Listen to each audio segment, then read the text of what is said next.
jacked up review show. It's a jacked up review show. Jacked up review show. It's a jacked up review show.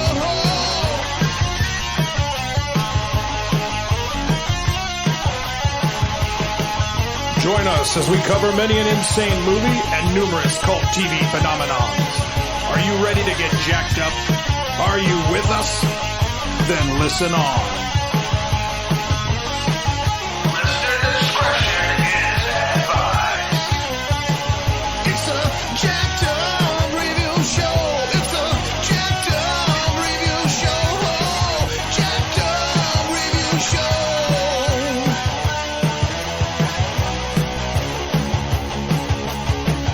It's a jacked up review show. It's a jacked up review show.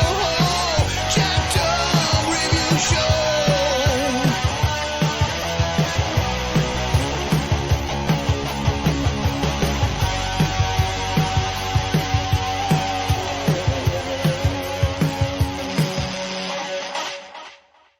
And welcome to the show, everyone. And once again, we got a special guest. We got Robert Catrini, beloved actor, voice dubbing artist, and short film producer. He's been in movies such as FDR, American Badass, New York Heartbeat, 2015's Kidnapped, and Let It Bleed, and Jack Reacher 2. TV credits include NYPD Blue, Ally McBeal, NCIS, Rosalia and Isles, and most recently, Bosch and Preacher. Welcome to the show, sir. Oh, thank you. Thanks for having me. Where are you located, by the way? I am in a crazy place that is Dallas, Texas. Oh, okay. So it's a 2-hour difference, right? Yeah, and I was always seeing you posting a lot of the cool Louisiana and New York-based actor groups, and I was like, yeah, man, this guy has been in everything, you know. Birds of Prey, Homeland, and recurring guest on Jimmy Kimmel, and just always sharing some cool tips on the making of movies. So. Yeah, New Orleans has been very good to my wife and myself. Totally. A lot of newbies don't realize how much is actually done in New Orleans. It's pretty phenomenal. Yeah, totally. Everyone acts like it's just like one of the NCIS shows. It's like, no, it's still a big film and music scene. Always will be. Thank God for tax credits. So. Right? Absolutely. So you have $100 million film. Particular state is going to offer you 30% back or 33% back. How fast can we pack the trucks? Right. Oh man. And the kicker is you don't even have to bring everybody. Just to bring the cast and your DP and his crew and everybody else. You can hire locally in New Orleans, Baton Rouge, Atlanta. They've all got Albuquerque. They've all got rock solid. Even Dallas, Austin. They all Totally. have solid, highly talented crews that you just hire on the spot. So if you want to just film with your phone, just all you got to worry about now is lighting and sound. You know. Yeah, exactly. Who is it? Steven? I'm drawing up like a Steven Soderbergh. Soderbergh, yeah. Yeah. I don't think it was the last movie he did. The one before that, within the past 3 or 4 years, he shot the entire thing on his iPhone. Yeah. And it's really a shame that it just takes, again, just famous people to make people realize it, or just a special, corporate article. And it's just like, these tools are all here. You got to be creative. You got to decide how much it's kind of like when you're bidding on eBay, for lack of a better contrast. Yeah. You got to decide how much you're willing to pay and how much time you actually want to spend on this versus, I'm not sure. What do you think? And speaking of which, I was actually very familiar with you in a bunch of various TV movies and indie films, Kiss So Deadly, and, I mentioned New York Heartbeat, but even Carmen the Champion. And it's been, wow. It's been a minute, I know. I'm just really impressed with how you just crossed over. Do you ever get mixed up with, what's his name from Flashpoint and Yellowstone, Hugh Dillon? On occasion. Hugh Dillon, and I tell you what I've gotten. Since the very beginning, I've gotten a lot of Bruce Willis. Yeah. There were a couple of, he had a poster out. He had a one sheet out for, I forget what film he was doing. But my wife pointed it out. And when I looked at it, I said, yeah, you know. Holy moly. Wow, that angle, that lighting, you know what, that actually could be me. Wow. I mean, you put the two of us next to each other, and, you know, we're not twins, obviously. But it was something about that one sheet. And I said, oh, my God. I said, you're right. She said, of course, look at it right there. That could be you. I said, I'm not going to contact IMDb and debate the issue. I'm just let go. Right. I was not in that Die Hard 6000. Exactly. Oh, my God. So here we are. Here we are. When did you decide you were going to make this your life? It just kind of happened naturally, or was it by accident? No, 1993. My wife and I had moved from New York to South Florida, and we opened up a delicatessen, you know. And I had never said anything to anyone in my life, no family members, not even to Peg, that I wanted to act. In my teens and 20s, up to middle to late 20s, musician, had my own band. We played all around the Bronx and New York and whatnot. Sweet. So, yeah, I was used to being on stage, but I'd never done a theatrical production. My dad died when I was 10 on the oldest. Oh, no. And movies were always huge to me. I would just take entire weekends. We lived in Brooklyn, and I would take just all day Saturday and many times all day Sunday as well, and just go to Manhattan and Times Square. At that time, it was just, you know, first run movies up and down. They were every 4 or 5 feet from each other, up and down the entire Broadway area. And that's where I saw Mean Streets. And I would also, if I didn't go there, in Flatbush, in Brooklyn, up at the intersection of Flatbush Avenue and Church Avenue was the RKO Kenmore. And then right around the corner was the Lowe's Kings, theaters that are very reminiscent of, these are old style theaters. The closest I think I would come here in LA is like the Pantages. When you walk inside, it's just from the architecture, the woodwork is spectacular. It's the craftsmanship, you know, it's not a modern multiplex where you walk in. It's just, you say, wow, whoever put this together, the artisans, carpenters back then in 1920, when they did all this ornate woodwork and then you walk into the theater itself, and it's just like a grand metropolis. It's magnificent. Very eye-catching. Yeah. Oh, yeah. And I would, you know, I'd go up there and do the double features. And I'd go from the RKO Kenmore on a Saturday, whatever it might have been. And then I'd walk over to the Lowe's Kings and do that. And then I forget the name of the theater, about 100 feet away from the Lowe's Kings. But I would just do multiple movies. I'd go into Manhattan and see like 3, 4, 5 movies in one day, and many repeats. So I had the interest. But my dad died, and my mom didn't work. And we were being supported by my mom's family, my grandmother and my mom's sisters, my aunts. So I remember taking out Stanislavski's book and reading it when I was, I think, probably 18.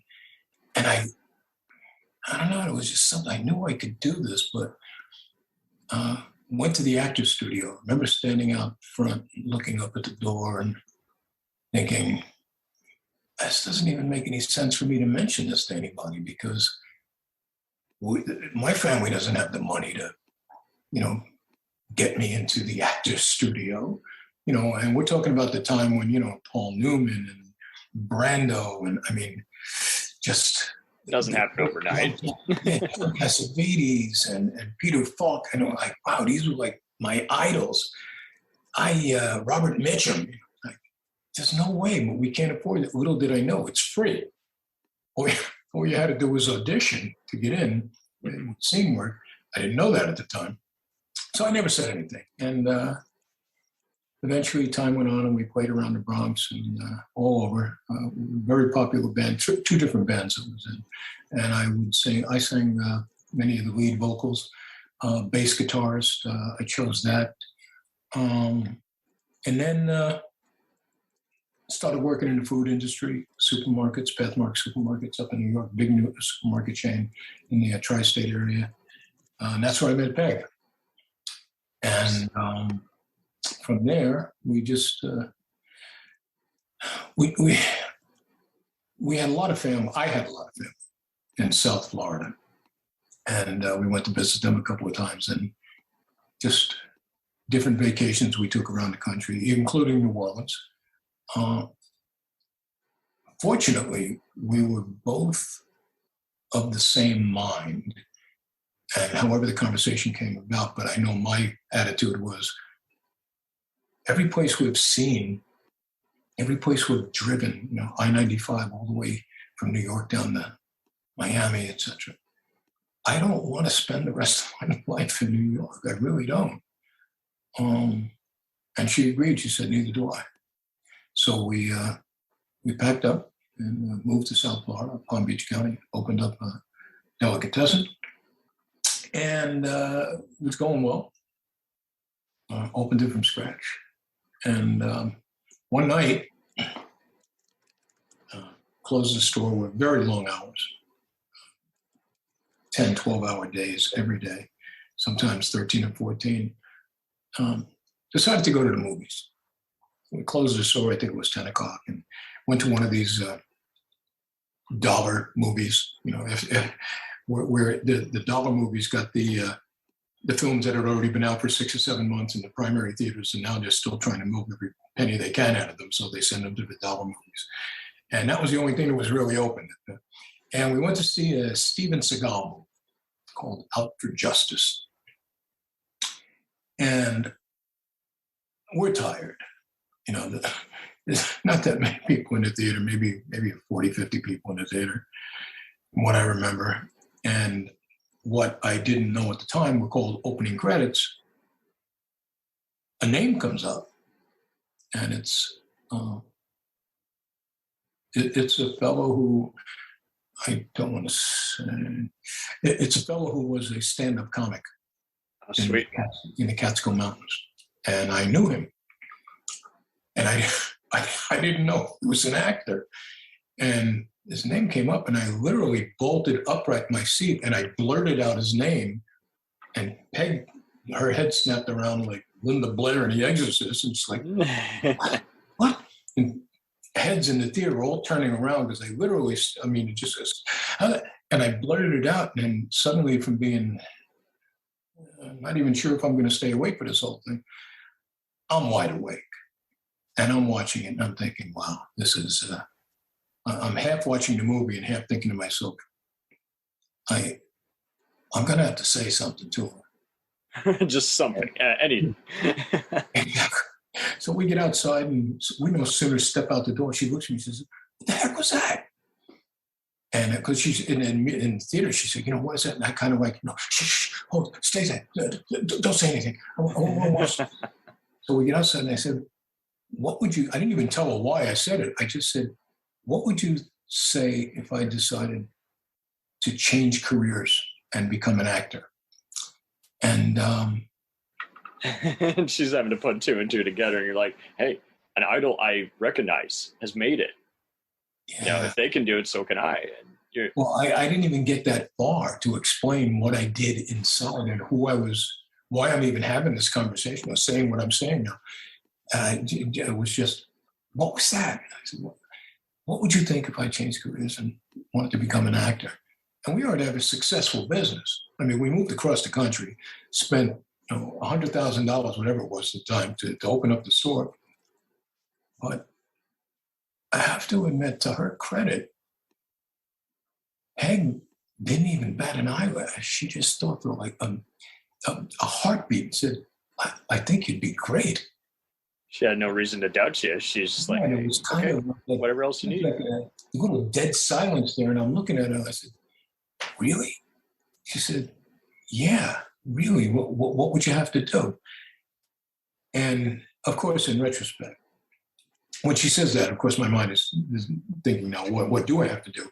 But now I can see that conversation. I can see the spot outside the theater in my head. Just like it happened yesterday. Yeah. And I'm saying to myself now, and I have over the years just thinking back, how unbelievable is it that she did not say, what the hell are you talking about? Yeah. Didn't bat an eyelid. Exactly. There was nothing like that. I said, I think you'd be great. What do you think you'd have to do? And we had a girl working for us, Teresa, who was, I was always fond of saying Teresa was not a hippie. She was a beatnik. She was pre-hippie. She was like back during the Dobie Gillis TV show days. That's what before Haight-Ashbury, that's what Teresa, she just wore the most Greenwich Village free spirit type of clothing. You'd look at her and say, okay, she's not the CEO of the company, but I tell you what, boy, I bet you she can make a hell of it. She can draw a hell of a painting because that is an artistic. I said, I bet you Teresa knows somebody. I go in the next day, Teresa, but what if I wanted to do, I need a drama coach. Oh, yeah, boss. My brother's, he's involved with theater. I'll get a name for you. And it took about 2 weeks. And she gives me the name of Jill DePianelli down in Fort Lauderdale. My brother said, this is who you got to see. I said, okay. He picks everyone's brain in the town, and he's like, yeah, who am I to question? I don't know anybody in the performing arts and anywhere in my area where we've already been living. We down there in '87, so we've already been there 5-6 years. Other than going to rock concerts at the Miami Arena, what do I know? And I made a phone call, and woman on the phone said, yeah, come on down, order the class. I leave Peg at the store. I go down to me and 5 women, and this little ball of energy walks in the room with the beret off to the side of her head. And I was sure she came off, Christopher Street in Greenwich Village. And she says, hi, my name is Gigi. What's your name? I said, I'm Bob Catrini. Said, oh, what do you do? I said, I own a delicatessen up in Boynton Beach. Oh, okay. All right. Everybody on the stage, me and 5 women. I didn't know how big these classes were. And we get up there and we do what I learned were called theater games. And then everybody sits down. Sweet. She sent everybody up there one at a time to do what they call the coffin monologue. And she explained what it was. She said, there's a little stool in the middle of the stage. She said, so there's a coffin monologue. You're going to see in your mind somebody in a coffin before you. They could be alive. They could be passed. Doesn't make any difference. There are things that you needed to tell them that you never did. And now is your chance. And I want you to see that. And I'm going to walk you through it. I'll be asking you some questions. And when I say scene, you keep that thought in your mind, but you're going to recite Mary Had a Little Lamb. Those are the words I want coming out of your mouth with the image in your mind of your loved one, friend, family member, whatever, laying before you in the funeral home. And it was fascinating. I didn't know anything about this. And the 5 women went up and did it. She says, oh, okay, Bob, you're, and I said, no. I'm just here to look. What do I know? I'm not. And she said, not in my class, get up there. And I did. I took a shot, got up there, and took about a minute and a half. She pushed all my buttons. Got me exactly where she wanted me. and then set the scene. And I did it. And that was the end of the class. And she came over to me. She said, listen, I don't know what it is you're doing, but if you give this up, you're a fool. Nice. Because I have been teaching acting for many years, and I'm telling you right now, you have a bona fide shot at actually making a career out of this. Do not walk away from this. This is your calling. I don't care what you're doing. You own a business? I said, yeah. Doesn't make any difference. What I'm seeing here is you can make a career out of this. So I started studying with her for 2 times a week, 2 years. And then went on an audition, first audition, which is a whole other amazing story. Never been on an audition. Booked the first role I ever read for, which was Petruchio in Taming of the Shrew. Because, among other things, I never even told Peg about all the little voices that I was rolling around inside my head and dialects that I could do. So I guess it was a revelation to not only my wife, but my mother, my brothers. Like, where is all this coming from? I mean, he used to sing lead with the bands that he was in on stage, but no one knew that he could talk like no one knew he could do Cockney, like Rod Street, right? And or that he could possibly play, They're getting your comfort levels up and just kind of letting you vent for a minute and just realize you feel comfortable doing this. Well, I did them all in my head, but I just never vocalized it. There's everything from Slav, Russian, film, everything to like a foreign Irish, I've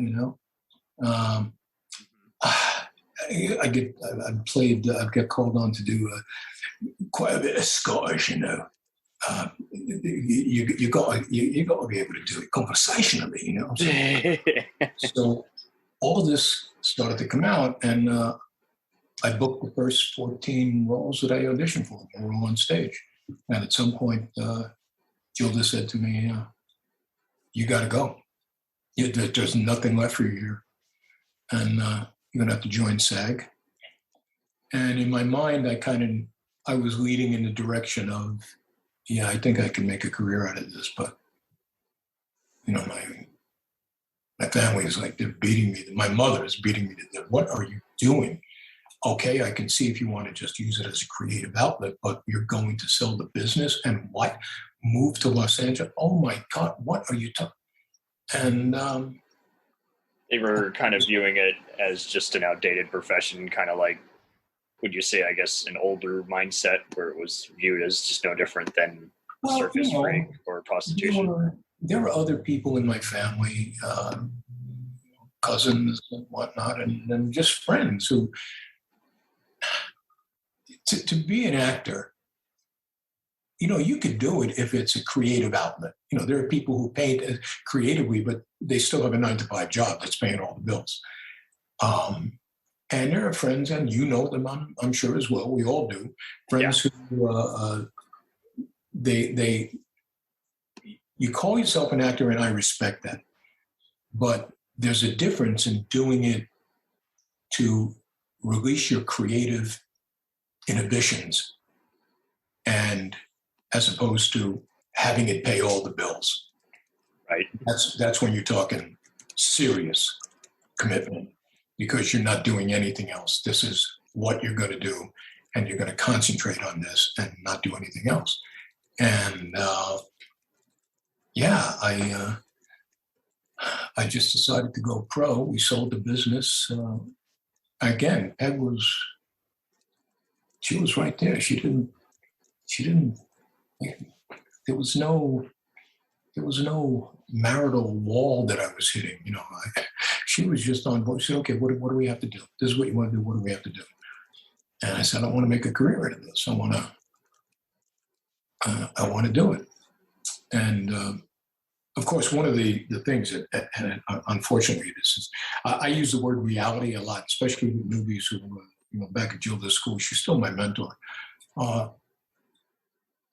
They'll reach out to me, and they all have questions, understandable.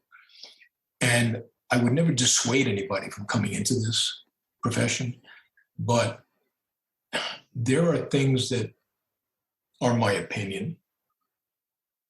And then there are things that are reality, that are not just my opinion, but it's the way things are, and nothing is going to change that. And the example I use is, I've told them all, is gravity. You may not know about gravity. You may know about gravity and but not agree with it. You may not like it. But one thing's for certain, that apple is going to fall from that tree 100% of the time and hit the ground, whether you like it, know about it, care about it, or whatever. That's a reality. And there are some things in this business you need to understand. 160, 170,000 maybe members of Screen Actors Guild on any given day today, right, while we're talking. Right.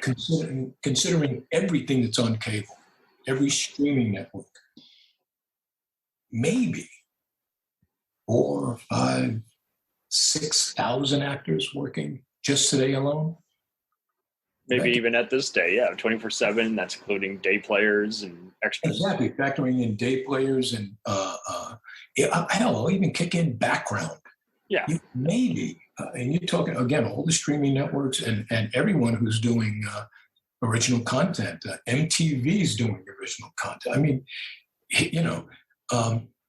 that's still 95, 96% unemployment rate. No matter how you cut it.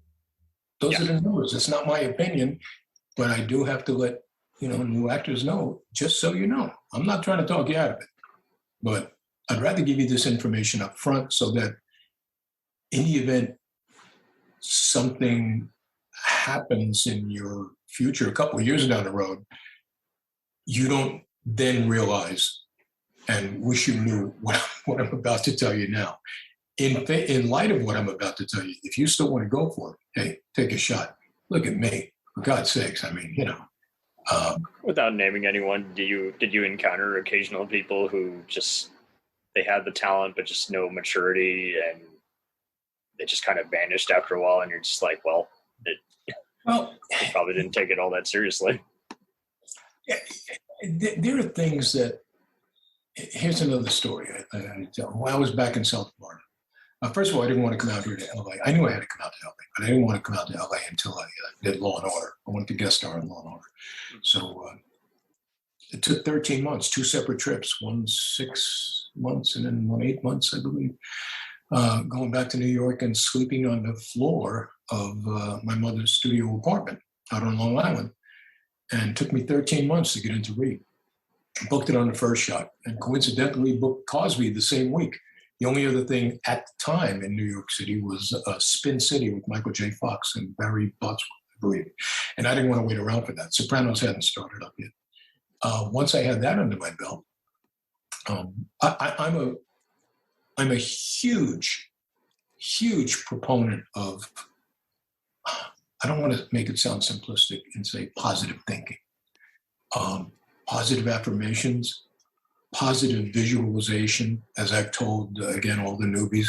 I said, you have to see yourself. I know this sounds like so ethereal and existential. You have to see yourself in your mind, literally every day, on a movie set, on a TV, on a film set somewhere. You have to see that. So when Michael Jordan standing at the 3-point line, ready to make a 3-pointer, the foul line, he sees the arc of that ball. He's just not saying, the ball's here, I need to get it there. He can see it in his mind. Jack Nicklaus has said, when he's on the tee and he looks down the fairway, and he's not the only golfer, he can see the arc of the ball, exactly where it's going to go. He can see it when he hits it, how it's going to go up in the air down there, and it's going to land right over there. It's creative visuals. You have to see it in your mind.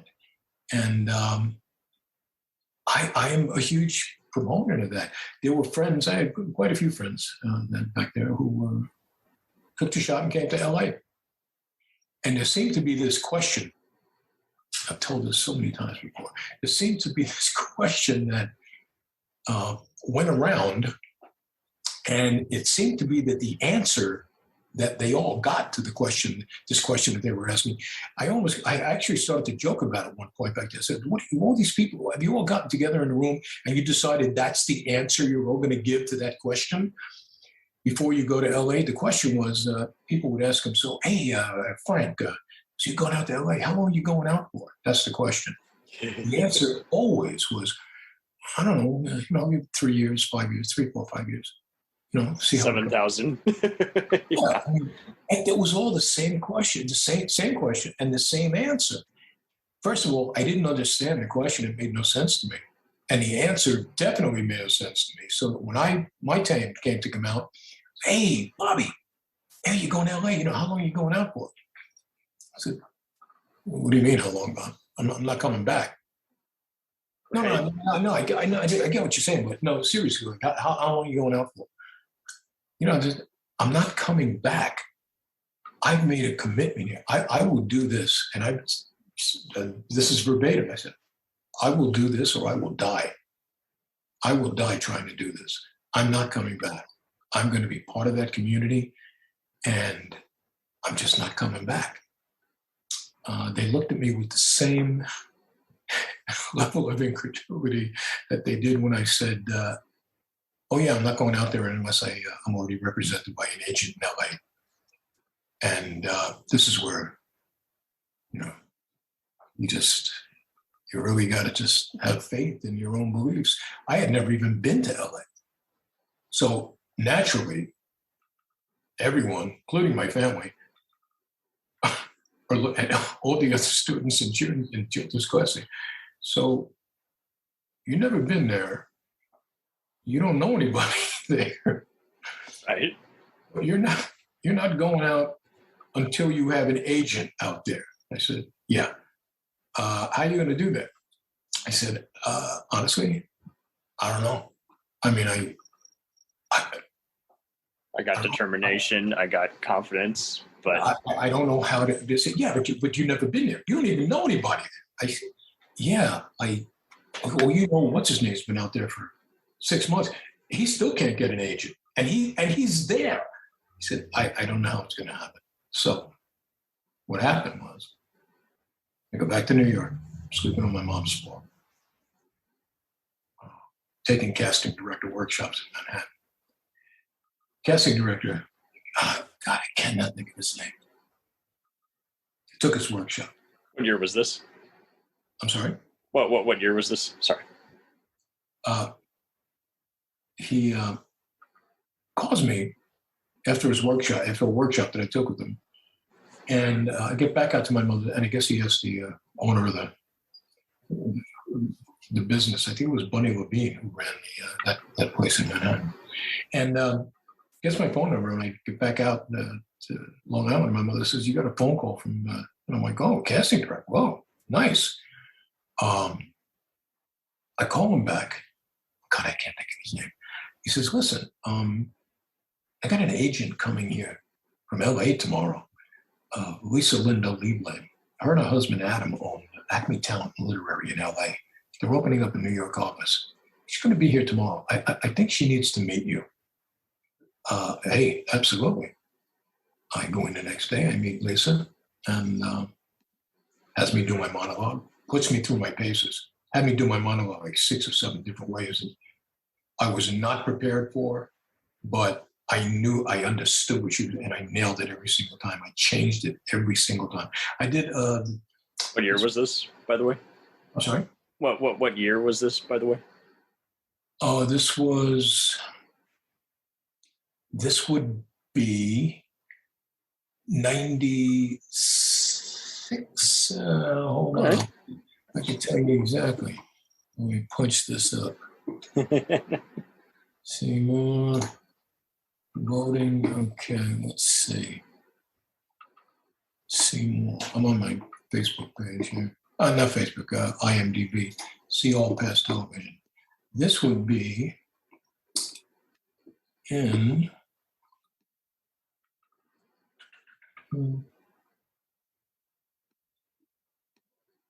1998. There you go. Cosby and Law and Order. Nice. Yeah, back to back. I booked them a week apart. They aired a week apart in 98. Yeah, I shot it in 1997, and they both aired in January. One January 7th and one January 12th, a week apart. So, I did the. If you remember the movie Other People's Money, Danny Nice. DeVito's speech to the stockholders. Nice. And I did that. And she had me, okay, now that was great. That was great. I like that. Now do it again. Now do it like you're talking to a 2-year-old. Exactly. Like, nobody's ever asked me. But I got it. I said, I took it as a challenge, and I'm thinking, yeah, I like that 2-year-old. And I did it. She said, okay, I love that. That was great. That was great. Now do it again. Now like you're, now do it like you're talking to your wife in bed. I'm like, wow, okay. And I'm rearranging my mind. And at the end, she said, call me tomorrow. She said, I think we might be able to do some business. I'll go home, and next day I call, and casting director says, congratulations, you're represented in New York and Los Angeles. And that's how it happened. Sweet. So everybody who said, how are you going to do that? It's impossible. I went back down to South Florida, 2 months R&R, and packed up the car and drove to Los Angeles. And when I got here, I was already represented by one hell of an agency from the second I crossed the state line. And yeah. Sweet. Have you ever been tempted to teach some, like, be an acting workshop guest, or? Well, a couple of years went by. And, not too many, actually, only 3 or 4 years. Gilda called and said, listen, would you consider coming back here and teaching a master class on auditioning? Nice.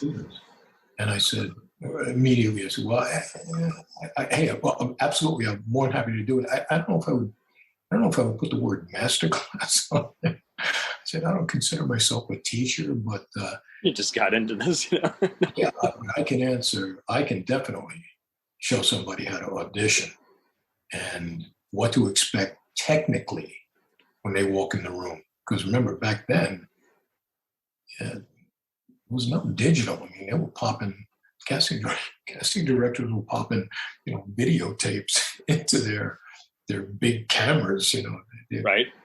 So, but I explained how to, okay, slate your name.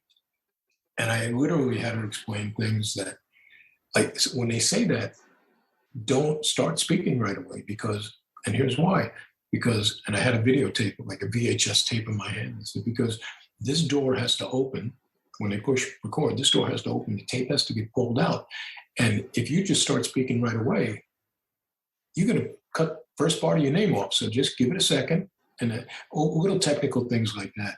And it was supposed to be a 2-hour workshop. I walked in. She has a 99-seat theater. I walked in, and she's hugging me. Oh, thank you so much. I said, of course. What, are you kidding me? The life I'm living right now in Los Angeles is because of you. I'll do anything you need me to do. She opens the door, and I step in, and it is wall to wall. It's standing room only. And I looked at it. I said, Jesus Christ, gee, you told me to read for a couple of your students. She said, what did you do? She said, you said you were going to call a couple of your students in. She said, yeah, I know. I called them all. And they heard you were going to be here, and they showed up. Like, holy shit. So anyway, it was supposed to be 2 hours, started at 8 o'clock. We ended up going till 2 o'clock in the morning. The questions were nonstop, and I answered everything. And I went back one other time, several years later, to do another one. And I like to help actors.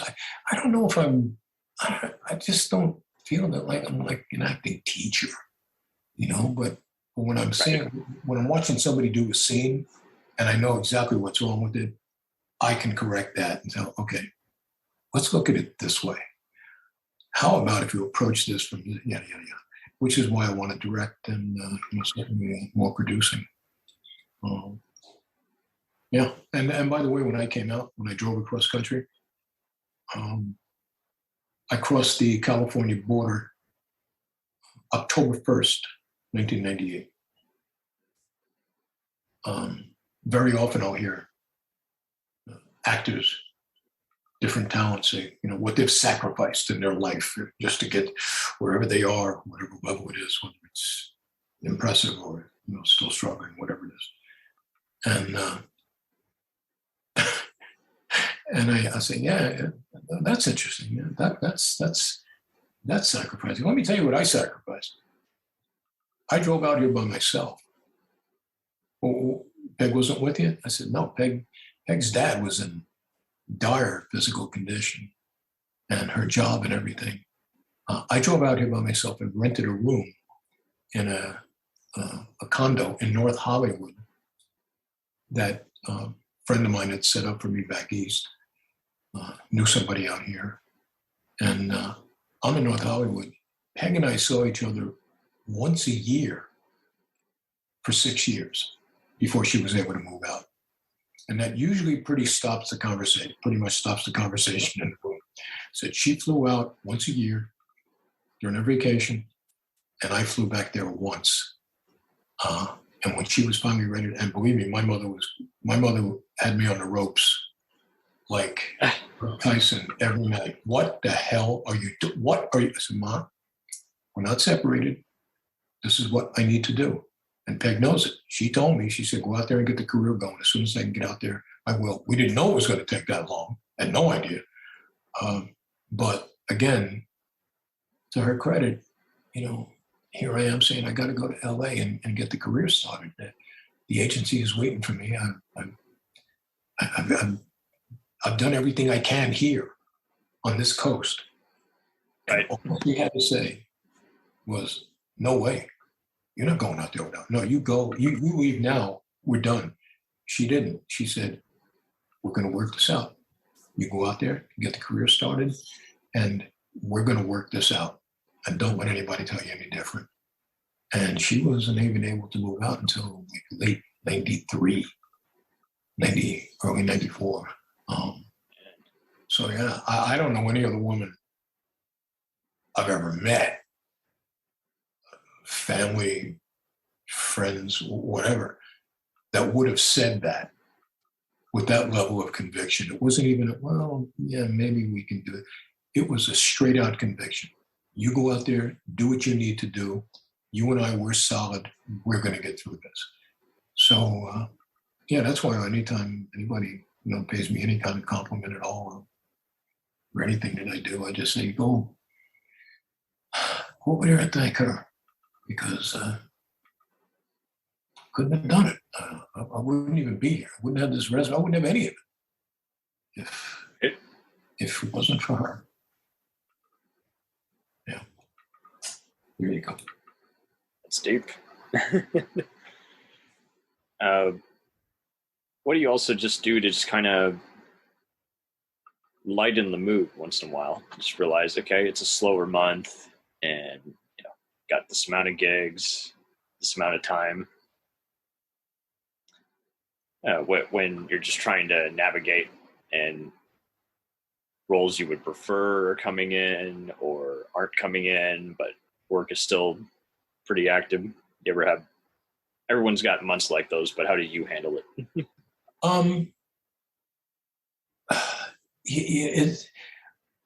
The late Carmine Caridi, we used to do a lunch at in West Hollywood every Monday. They called it the Goomba lunch. Because you get, Carmine Caridi was like the godfather. He sits at the head of the table and they put all the tables together. You'd have Bobby Costanza, Joe Cortez, all character actors, all Italians. And Carmine made a statement one day, and he's absolutely right. He said, this business, if you do not have thick skin, find something else to do. If you can't handle rejection after rejection after rejection, and not 5 or 6 or 7, could be hundreds, find something else to do, because this isn't a business for you. It's just not. You have to be able to handle rejection. The representation that you have, everybody, you have to have an agent. You have to have some sort of representation.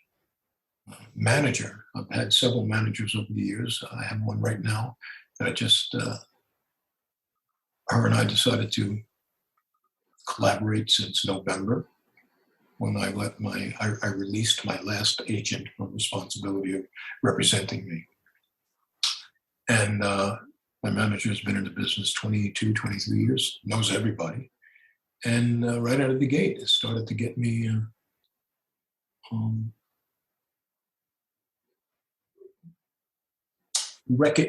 started putting me in the mix, put it that way. And for roles that I'm like, yeah, okay. Now we're talking. I mean, I've done well, but she's, and what I appreciate about her is something I've never had with any other manager. We talk almost every day. She calls me almost if not every day, every other day or every 3 days. But she's always calling just, okay, this is where we stand, this is what I'm doing.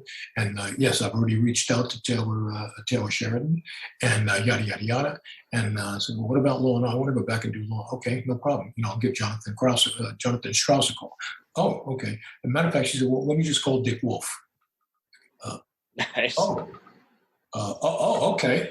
Yeah, why don't you do that? Whatever you got to do. Yeah. But yeah, your connections, your agents' connections and your representatives' connections certainly go a long way. That being said, it might turn down certain casting directors versus other ones, Yeah. Well, when I got out, by the way, the casting director workshops in Manhattan were so beneficial. I know that there are many actors that still refer to them as classes. Well, they're not classes, and others who have degraded them to a degree by saying, well, you know what? It's a paid audition. Yeah, I'm not going to argue with that. I'm really not. I came out here. Bunny Green in Manhattan said we have a sister workshop out in LA.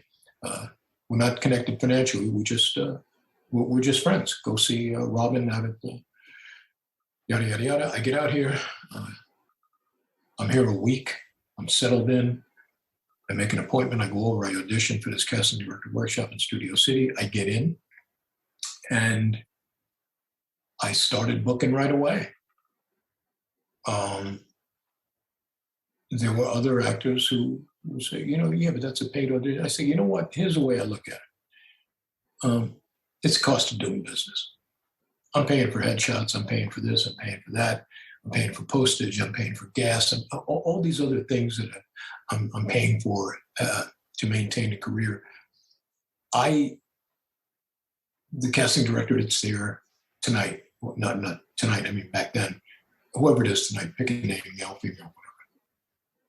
My agent might get me into audition for him or her tomorrow. I don't know. Maybe next week, maybe next month, maybe never. I don't know. But one thing I do know, for $25, she gets to see my magic act tonight. And she will pay attention because she's going to give me a scene, which she's going to give me anyway if I'm auditioning. And I'm going to hit it out of the park. And at one point, I can honestly say that 96% of my resume was from casting director workshops. And there were still actors who were just they claimed they were taking the moral high road because you shouldn't have to pay for auditions. I said, yeah, I don't disagree with you. All I'm saying is, for me personally, I don't have a problem laying out $25 or $30. paid a difference versus other ones. It's kind of an investment. Yeah, exactly. For me, it's an investment because, again, you do a job once, residuals come in forever. So, I mean, if you want to take, when I first read for Scott Jenkins in NYPD Blue, it was actually, I was out here 2 weeks. No, I'm sorry. I was out here 4 weeks, and Peg's vacation came up. She actually flew out and stayed with me, in my room, in this upstairs room in this 3-bedroom condo in North Hollywood. And she's only out here for the weekend.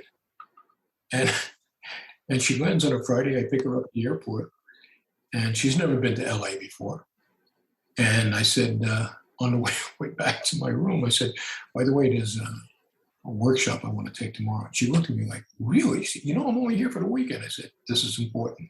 This is the casting director for NYPD Blue. She said, oh, okay. We got up. It was sold out. Let me start by saying that. So I said, okay, you know what they do have? They have standby. Meaning, if you get there early enough and put your name down, somebody doesn't show up, you get in. Workshop's not till like 1 o'clock in the afternoon. We get up early. We drive over Studio City, and which wasn't far. I mean, North Hollywood. They're right next to each other. I'm there at 9 o'clock in the morning. When the building opens up, I walk in, I'm like, oh man, I'm going to be, my name is going to be, I walk in, there's already an actress sitting there. She already had her name down. And I looked at her and I said, you have got to be kidding. I thought I was good. Wow. You beat me? I'm 4 hours ahead of time. I'm really impressed. So I put my name down. Now I'm second on the list. I get back into the car and she says, what happened? I said, maybe we'll go to a movie. I said, I'm second on the list. I'm not going to get in. I come back at 1 o'clock. Sure enough, 2 people don't show up. There's always one incident, and you never know. And you never know. Scott hands me 12 pages from the then defunct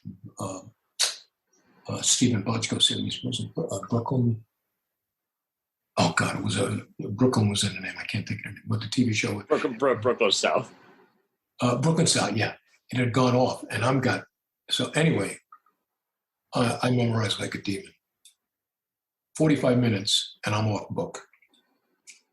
I walk in, and right from the outset, I pull up a chair next to his table, right up to his table, and I drop and I don't even look at the sides.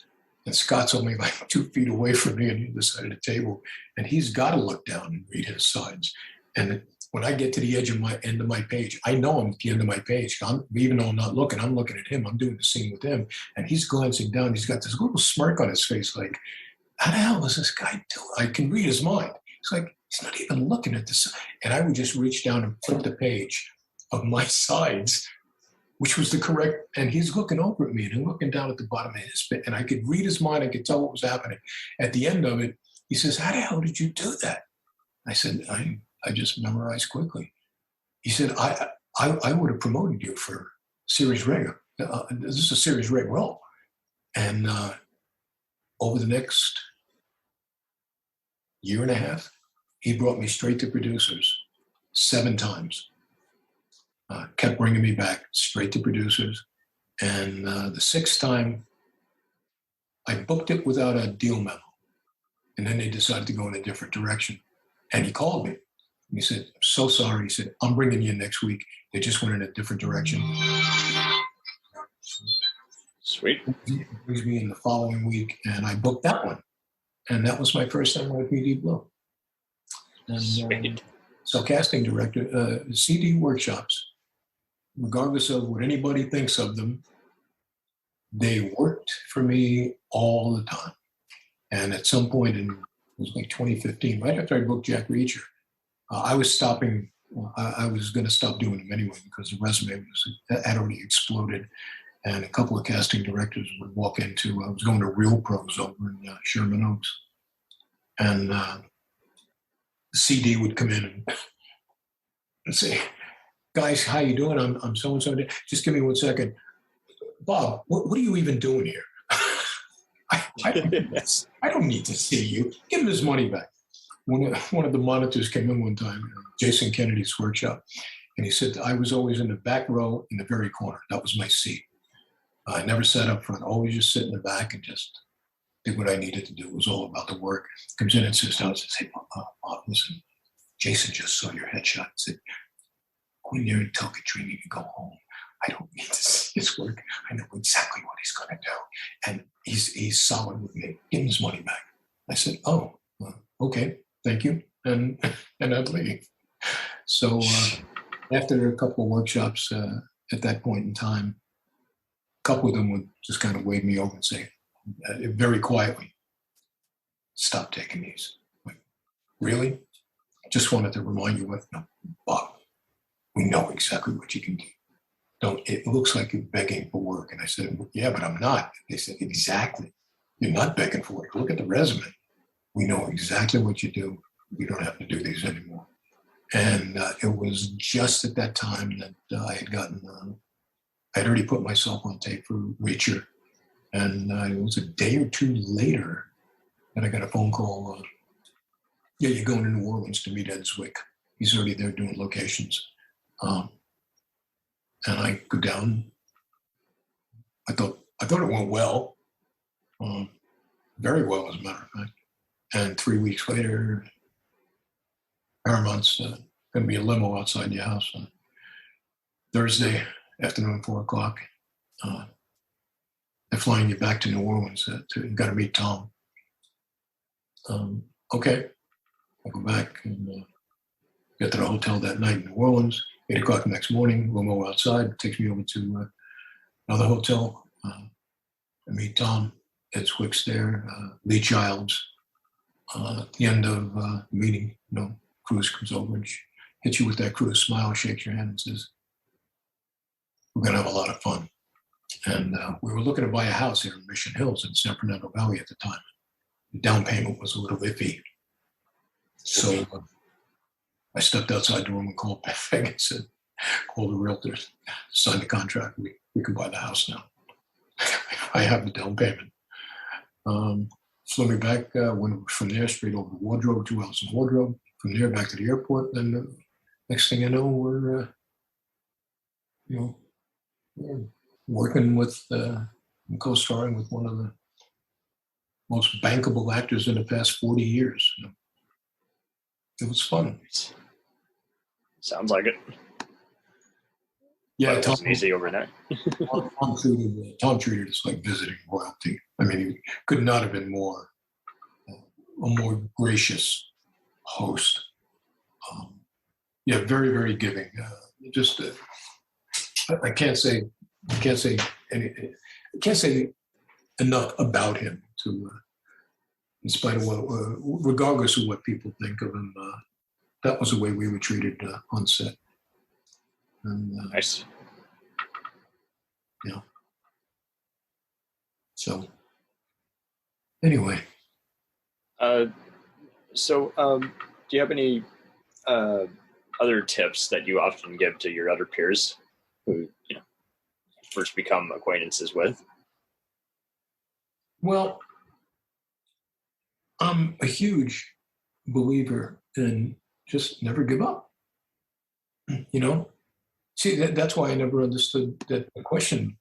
Oh yeah, I'll go out for, or the answer rather. I'm going to go out there for 3, 5 years, see how it goes. What do you mean? What do you mean you're going to see how it goes? Why are you even bothering to make the journey if you're not talking about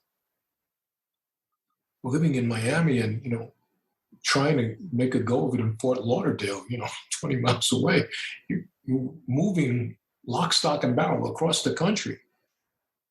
That seems to me to be a commitment. And on top of everything else, how do you know that after 3, 4, or 5 years worth of effort, hopefully you put the effort in.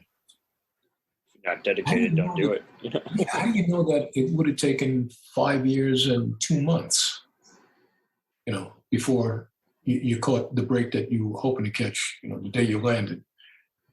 Because this is a business that can literally change your life in one day. One day, any other company that you work, any other type of profession, you're going to move up the ranks in that profession, whether it's working with your hands or your mind. You're working for one of the top 5, CPA firms in the country. You're working your way up incrementally. This is a business where you could go from living in your car to $40,000 an episode. Because of that audition you went on yesterday. I just can't see giving up. Never, ever give up. Don't give up. I back in New York, another thing I did with that people thought we were great. My own family thought I was crazy. I'm sure you've heard of the, buy real estate with no money down. That's a popular concept that's been around for decades. Mm-hmm. I spent $500 for a weekend way back in the 80s to go for a weekend workshop at, I forget what hotel on Long Island, to understand the concepts. My family literally thought I'd lost my mind. You can't buy real estate with no money. That's ridiculous. And I said, I'm very curious. I'm willing to invest in this. And I considered it investing. They considered it pissing away $500. At the end of the weekend, I understood the rudiments, but I still needed to do more. So I started to fly around the country for these real estate investment workshops, weekends in Chicago, and yada, yada, yada.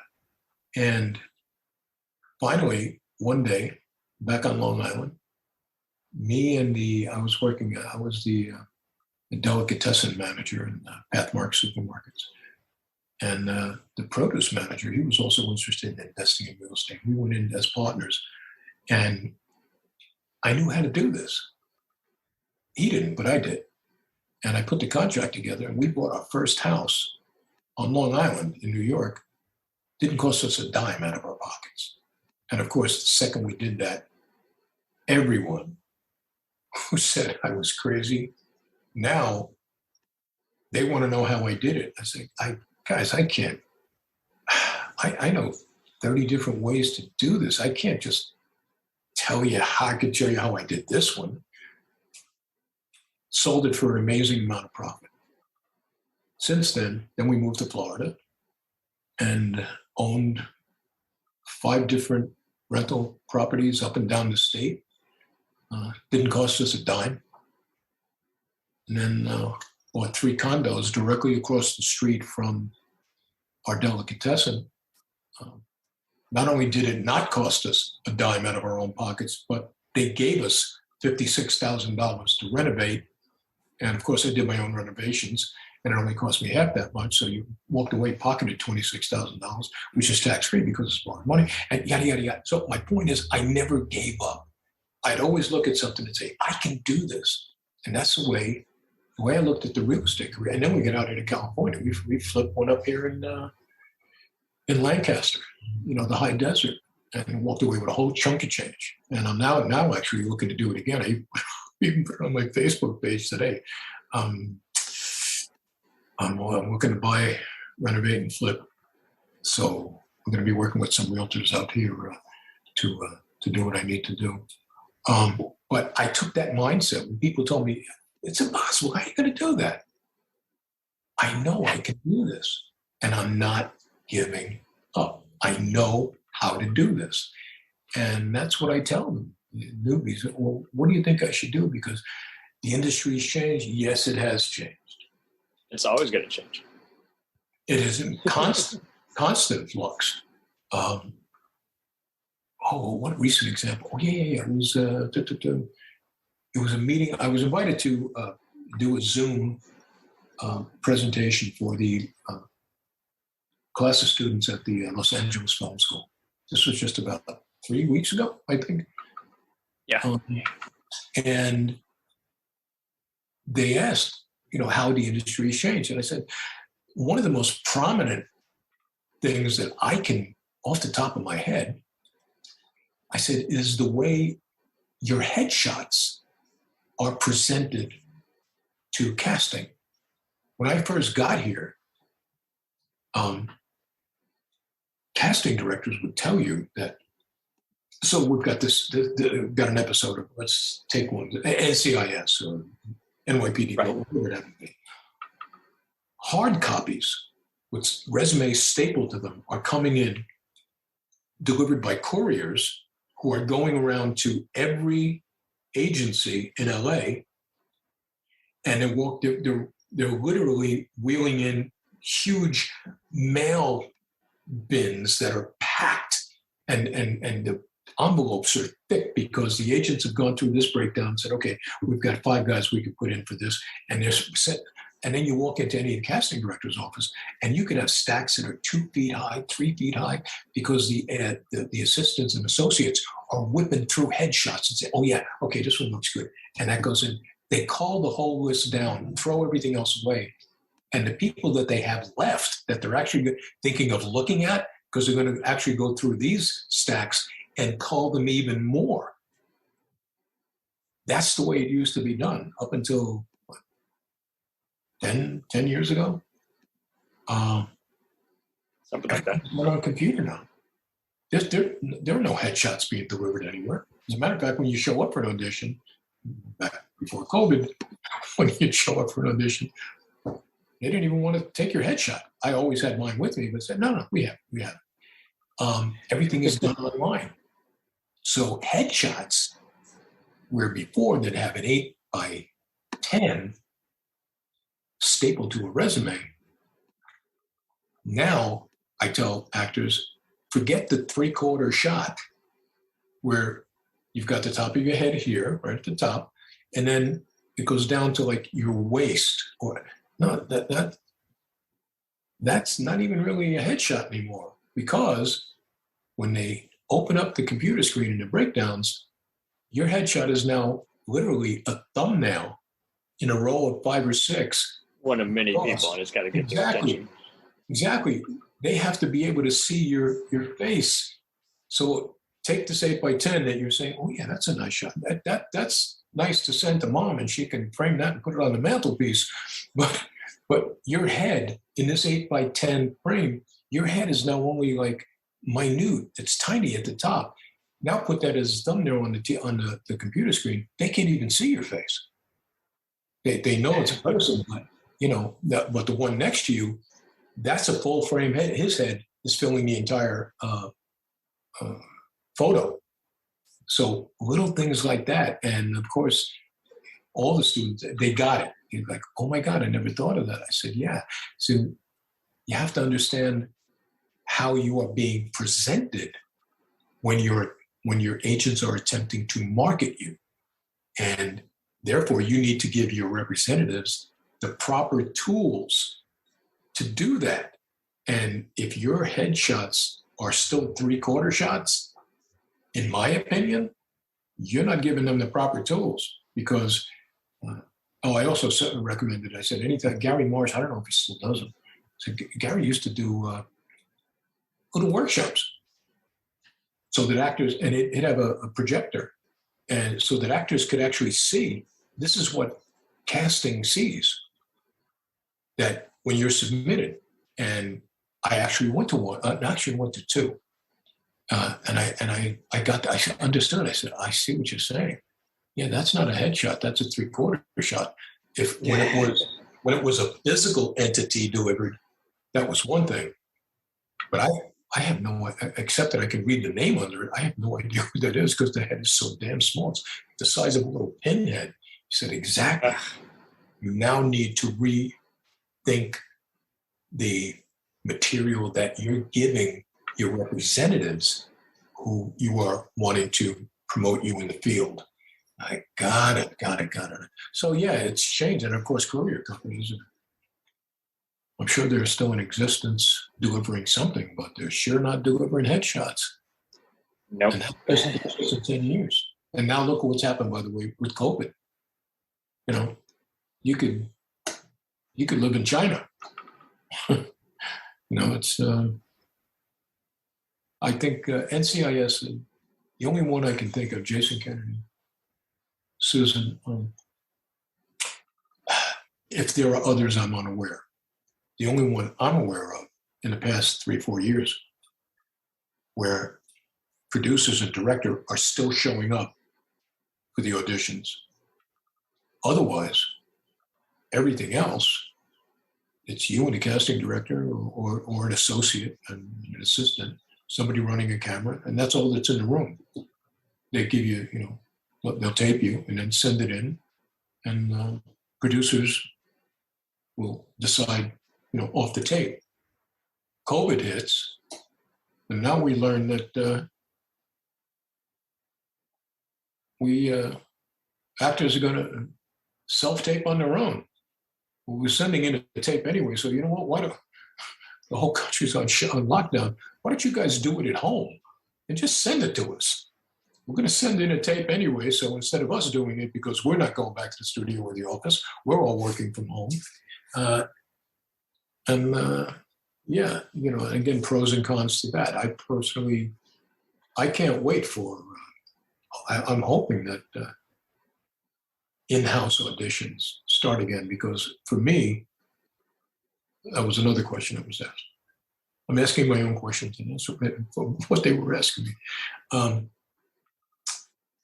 I just want to do my job.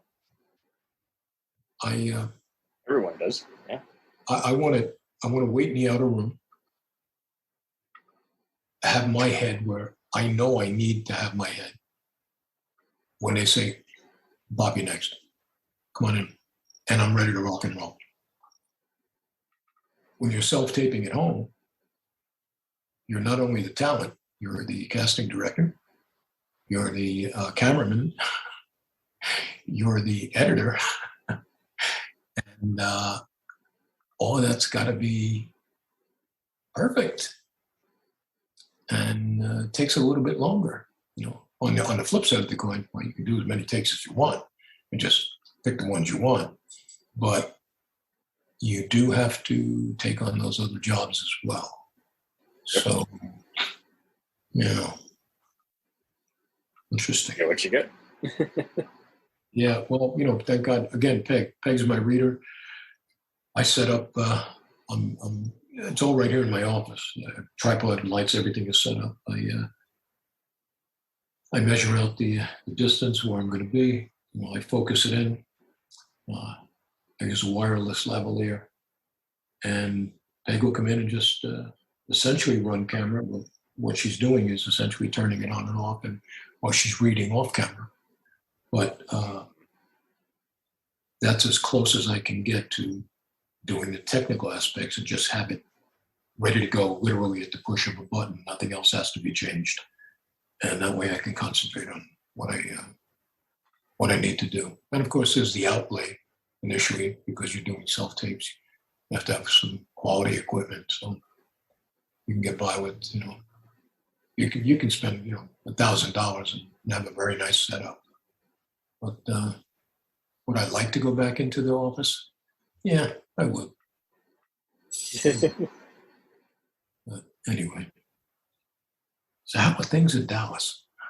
God, they're a little chaotic. It's very over political. There's not as many productions happening. They still will occasionally bring something into town just for pickup shots, like the Yellowstone prequel filmed in the stockyards here in Fort Worth. Oh, okay.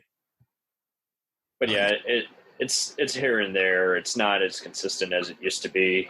They didn't want much filming here, and they just didn't have their whole system figured out either. So it just got to where it was just like, okay, well, you guys better figure something out instead of just acting like, oh, I guess we can't film here. Yeah. How far? A question: how far is the 4 6s from Dallas? 46. Well, no, the 4 6s, the ranch in Yellowstone. Season 4, they sent Jimmy to the 4 6s in Texas to learn how to be a cowboy, and Taylor Sheridan bought the 4 6s in Texas, and he's doing a spin-off called the Four Sixes. So it's an actual ranch, huge. I think Looking it up now. Guthrie, Texas. Wow. Okay. I might be wrong, but I think it's second in size only to the King Ranch. So the 4.6 is a couple 100,000 acres. He bought the whole thing. So he'll be shooting on his own property at a legendary, actual real-life Texas ranch. And he had the money for it. Yeah. Yeah, and the working title is 4 Sixes. So, so how far is that from you? Oh, very far. That's past Austin. So, yeah, nowhere in my neck of the woods. But it's I'm pretty impressed that he was able to get that. Yeah, well, pretty. Taylor Sheridan right now is what Stephen Bochco and David E. Kelly were, 15, 20 years ago. He's just taking over. Ryan, look what Ryan Murphy's done. Same thing. Mega producer. Exactly. So many projects, and they're so creative. Just very prolific minds. It's amazing. I was actually down in Dallas a year and a half ago. Oh, really? Yeah, I got a call. Isaiah Washington, his directorial effort. Corsicana, it's coming out. Corsicana. And I got a call, Bob, would you like to come down? And, I was invited, and Kevin Gage, who I always wanted to work with, just a dear friend. We both showed up, did one day's work. We were just both invited down. Isaiah was very, very gracious to do it. And it was great. I think he's got a heck of a film on his hands, and it's in close to finishing post right now. But okay. And it's a Western? Yeah, Bass Reeves was, I believe, the first black U.S. Marshal back in the 1800s. And he's been portrayed in several different productions. I think what were we Peggy and I were watching something, and oh my God, I can't think of the actor who was. I said, "Oh, he's playing Bass Reeves." Well-known character in the West, and this is Isaiah's directorial debut. So, I was very honored to have been called and to work with Kevin Gage, who was sweet. Who by the way, that's still the best bar fight in movie history. And Kevin Gage and Vin Diesel and knockaround guys, I love it. It's a fun one, yeah. You get tired, you become a critic. You can't help but become a critic as you're watching whatever it is you're watching. So you're watching an old John Wayne Western. Well, that was the genre back then. And you say, oh, this isn't this is like a play fight that they're doing just to, to get some of the testosterone from the audience up and right. Oh yeah, John Wayne said, that's not a bar. That's not a fight. And then realistic Westerns come along. You watch what Clint Eastwood did, with The Unforgiven, and then you watch Deadwood, you say, oh yeah, brutal. God, exactly. This is brutal. Oh my God. And that's probably what, I don't question that's what it was like. So here comes Knockaround Guys. And it's Kevin and face-to-face with Vin Diesel. And Vin starts to beat the crap out of him and doesn't stop, even when he's down. My wife will sit and watch pick something, and the good guys are running from the bad guys, and suddenly you're hiding behind a corner, and you slap the bad guy with a shovel, and he goes down, and you start running, and Peg will get to it before me. She'll say, he's out cold for 60 seconds. Why don't you grab the gun before you run away? I have to start laughing. I said, you're right. Or the radio car pulls up, the police car pulls up, and the guy's 100 feet down the street, and they get out of the car and they yell his name. I'm like, no. It's not how this works. Exactly. Of course they do that because you want to see many viewers want to see some sort of a cinematic foot chase. Well, of course, you're not going to say anything until you get up close to them, because who wants to do, run 14 blocks when you're in dress shoes? So all these little things, and then to see this fight, I said, wow, he didn't just hit him; he's down, he's out, and he's going back down and punching the crap out of him. And then he gets up and starts to walk away, and then he comes back and goes down again. And the first time I saw it, I said to Peg, that's a fight. That's a fight. He didn't just knock him down and just walk away and say it's over. He kept going back and drilling it home. So whenever I see something like that, that I many times from my own life, growing up in one of the worst slums in Brooklyn, Ward 7, Bed-Stuy, short for Bedford-Stuyvesant. It's still a slum, as much as Brooklyn would like to think of itself as being gentrified. There are still some very nasty places. But, you look at something that's really realistic, you say, yeah, okay. That's why when Deadwood came out, I mean, hey, what could you say? Oh my God, this is intense. Yeah. Holy crap. They're not trying to sugarcoat this in any way. They're making every single effort to show you how filthy it was, how wow. Yeah. We went there. we went there. Hey, how about Taylor Sheridan's 1883? It's it can be tough to watch. It can be really tough, but it's phenomenal series. 10 episodes that'll keep your attention, and so many times you'll say, "Oh my God, this is." Oh, I remember my first time when I drove out. I did something, and then when Peg was finally ready to come out, I flew back, and we drove out together, California, and we left El Paso. And when you leave El Paso, the 10 takes a turn north and goes through, the Badlands of New Mexico. Mm-hmm. And not a lot of traffic on the 10. At that point, you're out in the middle of the open desert. And I pulled the car over to the side of the road. I said, "Get out, I want to show you something." And she got out and was standing on the passenger side. The car is behind us. So there's no highway. It's just open desert and sagebrush. And I said, imagine, I said, "You like John Wayne movies?" She said, "Yeah, I love John Wayne movies." I said, "Well, this is what it was really like. There's no car behind us. There's no road. It's you, your horse, and there's no road signs. You're navigating by the sun where it's coming, where it's rising and setting. You're maybe navigating by the stars at night. There are no hotels. There's no Motel 6. It's you not here. No. And rattlesnakes out here." And she, for the first time, she looked at me, she said, "Oh my God." I said, "Exactly. Now you have a whole new appreciation for the West and what they had to go through."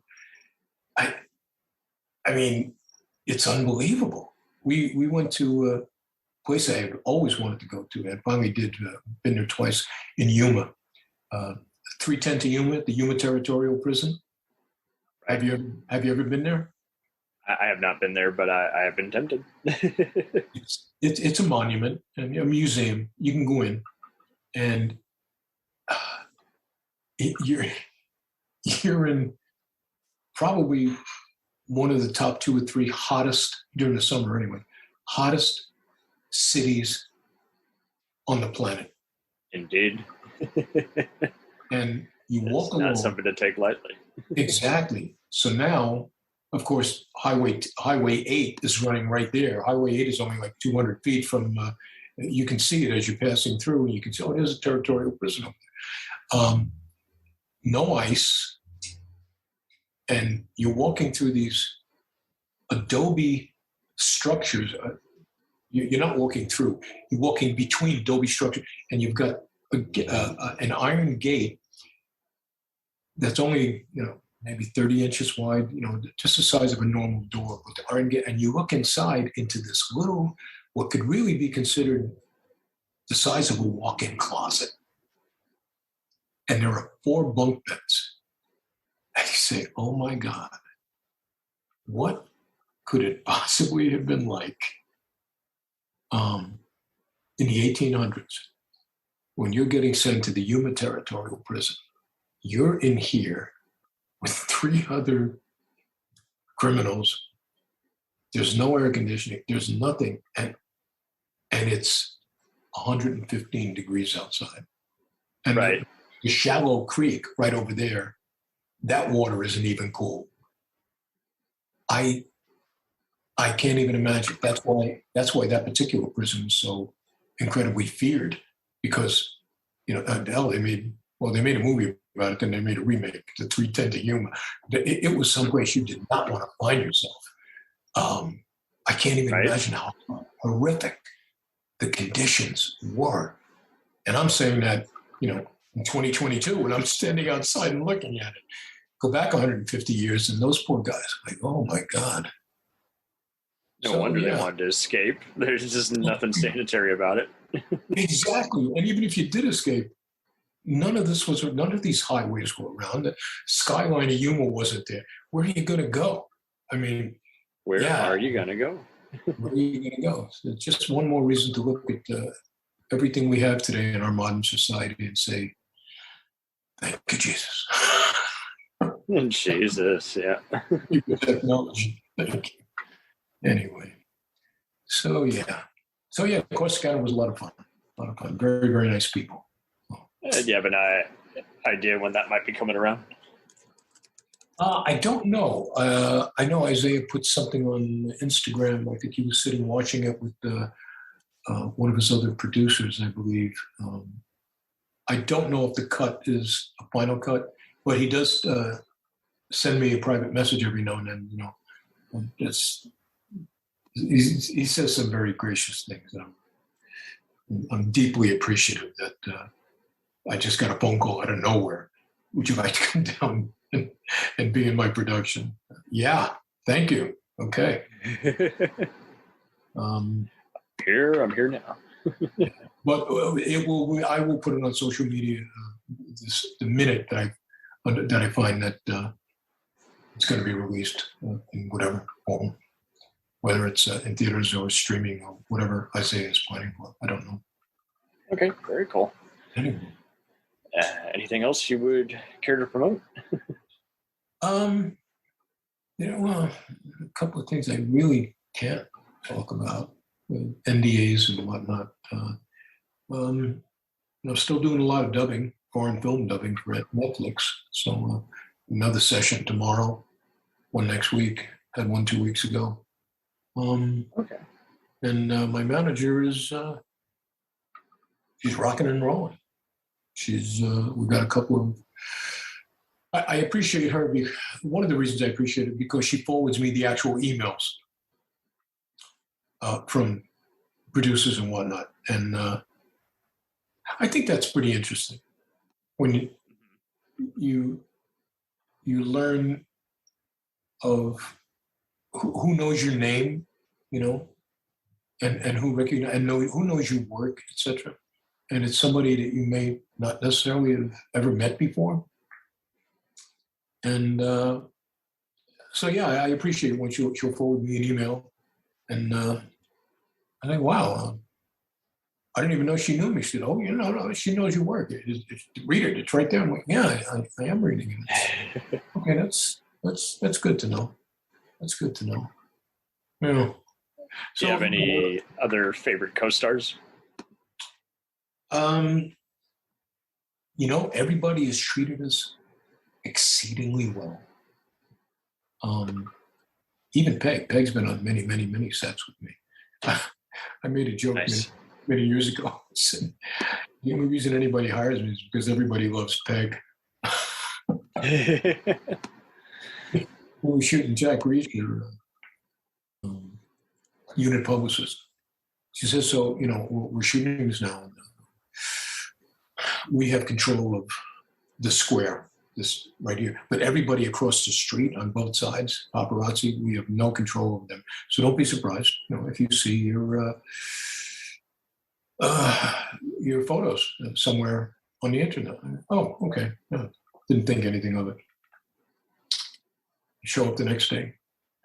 Says, hey, Robert, did you see the photos? I'm like, no. Whips out her iPad. Said, there's 3. 2 of you and Tom rehearsing, walking the scene, and 1 of Peg. I said, really? I said, no kidding. And she's whipping through.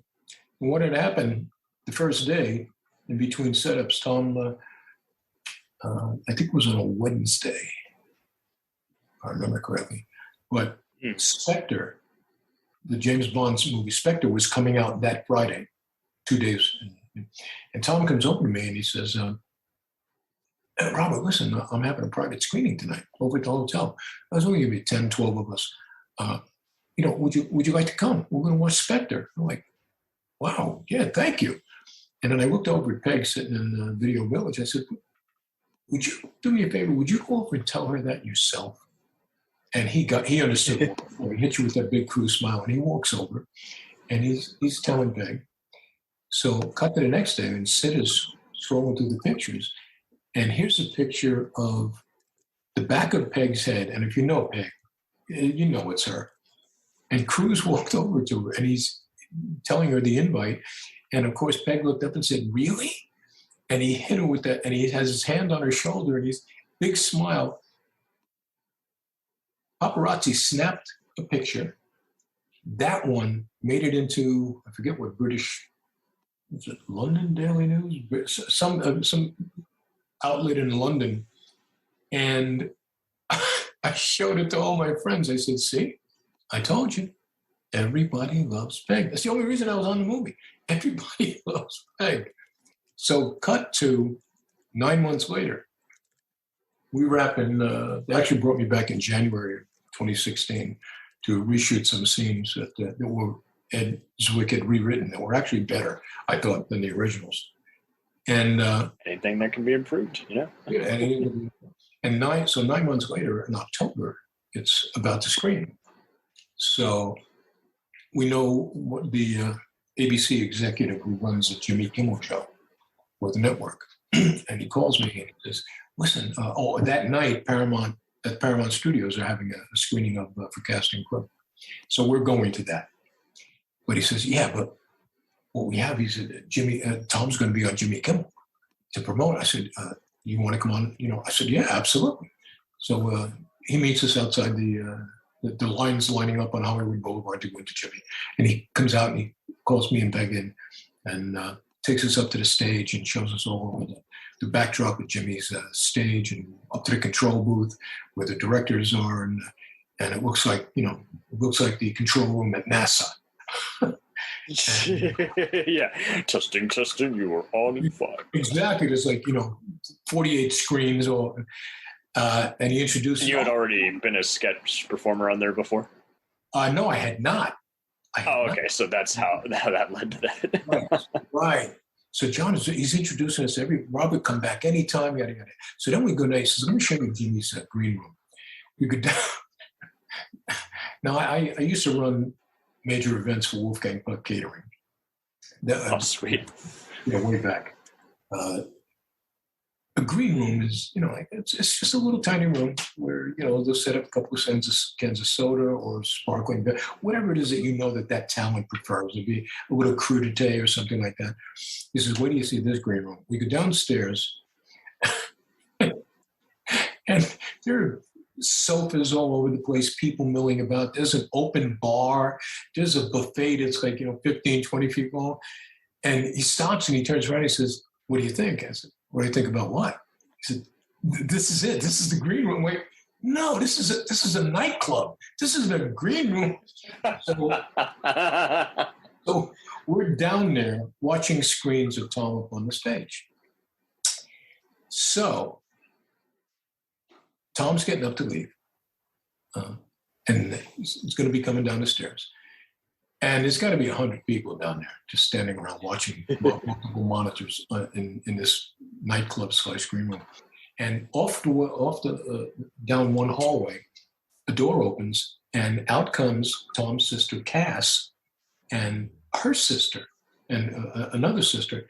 And as they're walking past, working their way through the crowd, I guess ready to meet Tom at the bottom of that stairs so that they can vacate the building, Cass looks over and she sees me and Peg, and she, oh my God, she comes over and, have you hugging it? Have you seen Tom? I said, no, we haven't seen him. Oh, he's going to be coming down any second now. So Cruz rounds the corner of the staircase. He's coming down another short flight of stairs, and he's surrounded by, some bodyguards, and he's 3 or 4 steps above the landing. So you're looking out over a sea of heads, and he looks out, and he kind of gives a little point to me and Peg, and he comes over and he hugs Peg. I'm like, you remember me? I was the guy in the movie with you, And no, he was very, very genuine. He came over and he gave me a hug and he said, have you seen it yet? I said, no, we're on our way over to Paramount right now. I'm going to see the screen. He says, you're going to love it. He said, nice work. He said, I really got to go now. And then they left. But I looked at Peg after as they were walking out of the building. I said, see, everybody loves Peg. So that was, I've always enjoyed a good portion of my enjoyment of what I do is being able to have Peg involved in it and in the process and reap the rewards and it really means a lot to me. I couldn't do it without her. So anyway, that's just another story. Cool. There you go. In the meantime, what are you just doing that you can enjoy outside of acting that's safe to do? And well, I've been a carpenter. My dad was a master carpenter, and I do all my own carpentry as much as I can. The Harrison Ford technique, nice. Yeah, exactly. And it's also played a major role in any of the properties that we've flipped. And I was actually interested, I didn't even know until 2 weeks ago, watching, because we were watching another Taylor Sheridan, the mayor of Kingstown, Jeremy Renner. And Howard Stern, I'm watching on YouTube, and he says, so you've been renovating houses? And I called Peg, I said, listen to this. And he started with a partner however many years ago, and they still do it today. He said, so even the career that you have, you're still buying and flipping houses. He says, yeah, it's something I love to do. Side hustle, yeah. It's side hustle. I said, well, I can't deny. I totally understand. We just bought this house right now last year, on February 2nd. We closed last year, and turnkey, beautiful house, really beautiful house, seriously. But I can't help but do my own custom trim work. So right now I'm pulling off archways and several doorways and removing the jambs and replacing them with wood that I have machined and worked on. I like taking a piece of wood and making it look like it's 150 years old. And I'm casing several door jambs with that right now. And I'll be putting in some ceiling beams that look the same, and then going out in the back patio by the pool and making that whole thing look like an aged Mediterranean villa with wood that has a massive amount of character and is stained properly. And that's what I do. So I was doing that this morning until 1:30. She came out and says, 1:30, you better get ready.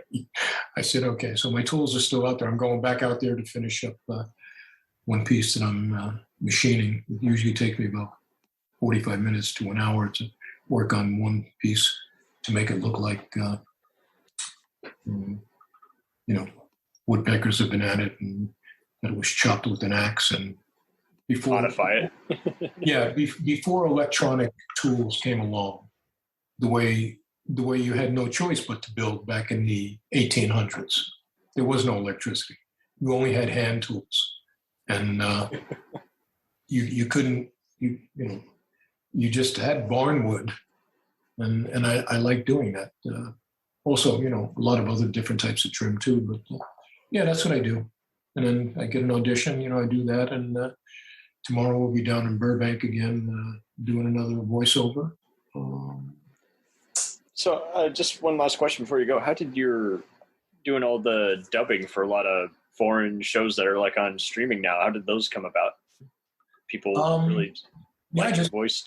Yeah, well, it's interesting because my voiceover agent, I've had just with my voiceover agent since 2006.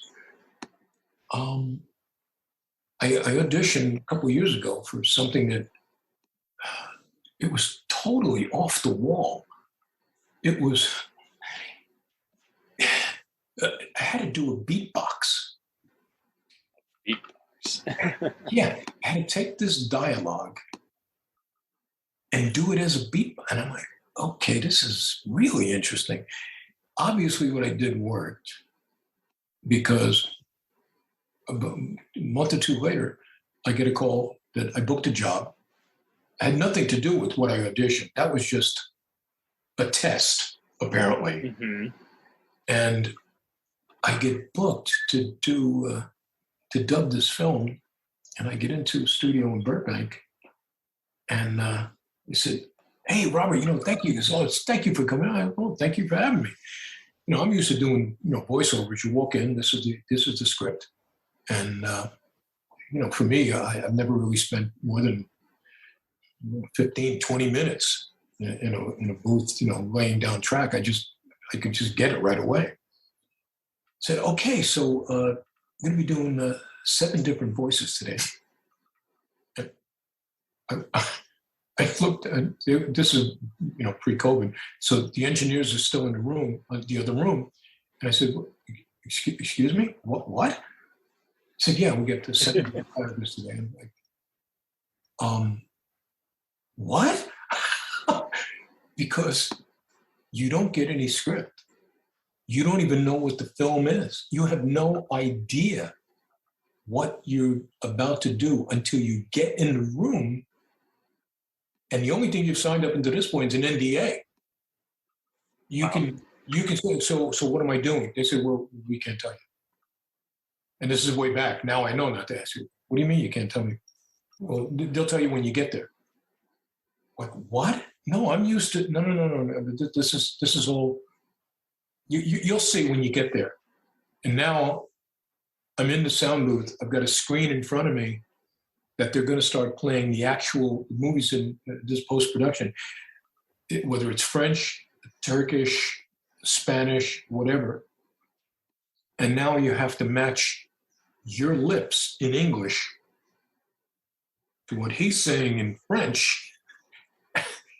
And your lines are scrolling across the bottom of the screen. And not only that, but I've got to do 7 different voices from this film today. And you know what it takes? What was it like? I said, it's like you're not sure if you can swim, and I just dropped you in the water over your head and said, go ahead, let's see what you got. Because one part of you is like this, like a little panic. You're like, what? 7? I wasn't prepared to do 7. I've got to go into my toolbox and pull out 7 different voices, different tones, inflections, etc. And you don't know what they're going to be until you finish the character. Okay, so pretty much, does that just kind of give you an idea that they just got a general trust in you? Well, that's your exactly experience, right? Because I haven't had to. It was only that one audition like 4 or 5 years ago. Now it's just an offer. They'll call, say, Robert, they want to know if you're available. Yeah, absolutely. And I don't even bother to ask because I know they can't give me any info. And I did one. They're just trying to fill the role, right? And they need to have the English version done. And so tomorrow I'm booked for over 4 hours. So I'm assuming I don't know what the voices are going to be. I don't know what the characters are going to be. There could be good guys, bad guys. It could be a baker. It could be a taxi driver. I have no idea. until it shows up on the screen. There's not even a list when you walk in and say, okay, these are the characters you're going to be doing. You'll see them, in the actual, no idea. You'll say, okay, this is the first one we're going to do. And you just do it, and they'll give you direction. And of course, now we've got COVID, so the directors and producers could be anywhere. They're not in. I'm often over Zoom now. Yeah, it's just me in one room and one engineer, running the board behind the glass, and I have no idea what I'm going to be doing tomorrow. I just know that they call and say, "Hey, would you like to do another one?" You got it, absolutely. And you go in and you do it. So it's pretty interesting. Mm-hmm. But it's one of those situations, literally, where, again, it's when you're an actor, stage, commercials, theatrical, whatever, you're used to having something to memorize, something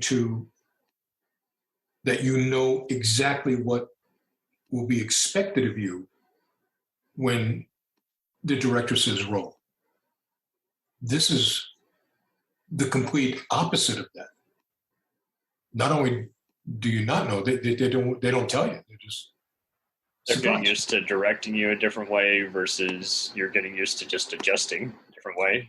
Exactly. Plus, it's not only delivering the dialogue, but if the character you're reading, and this happens all the time, if the character you're voicing in English, if he's in the middle of a fight, you're taking all the punches too.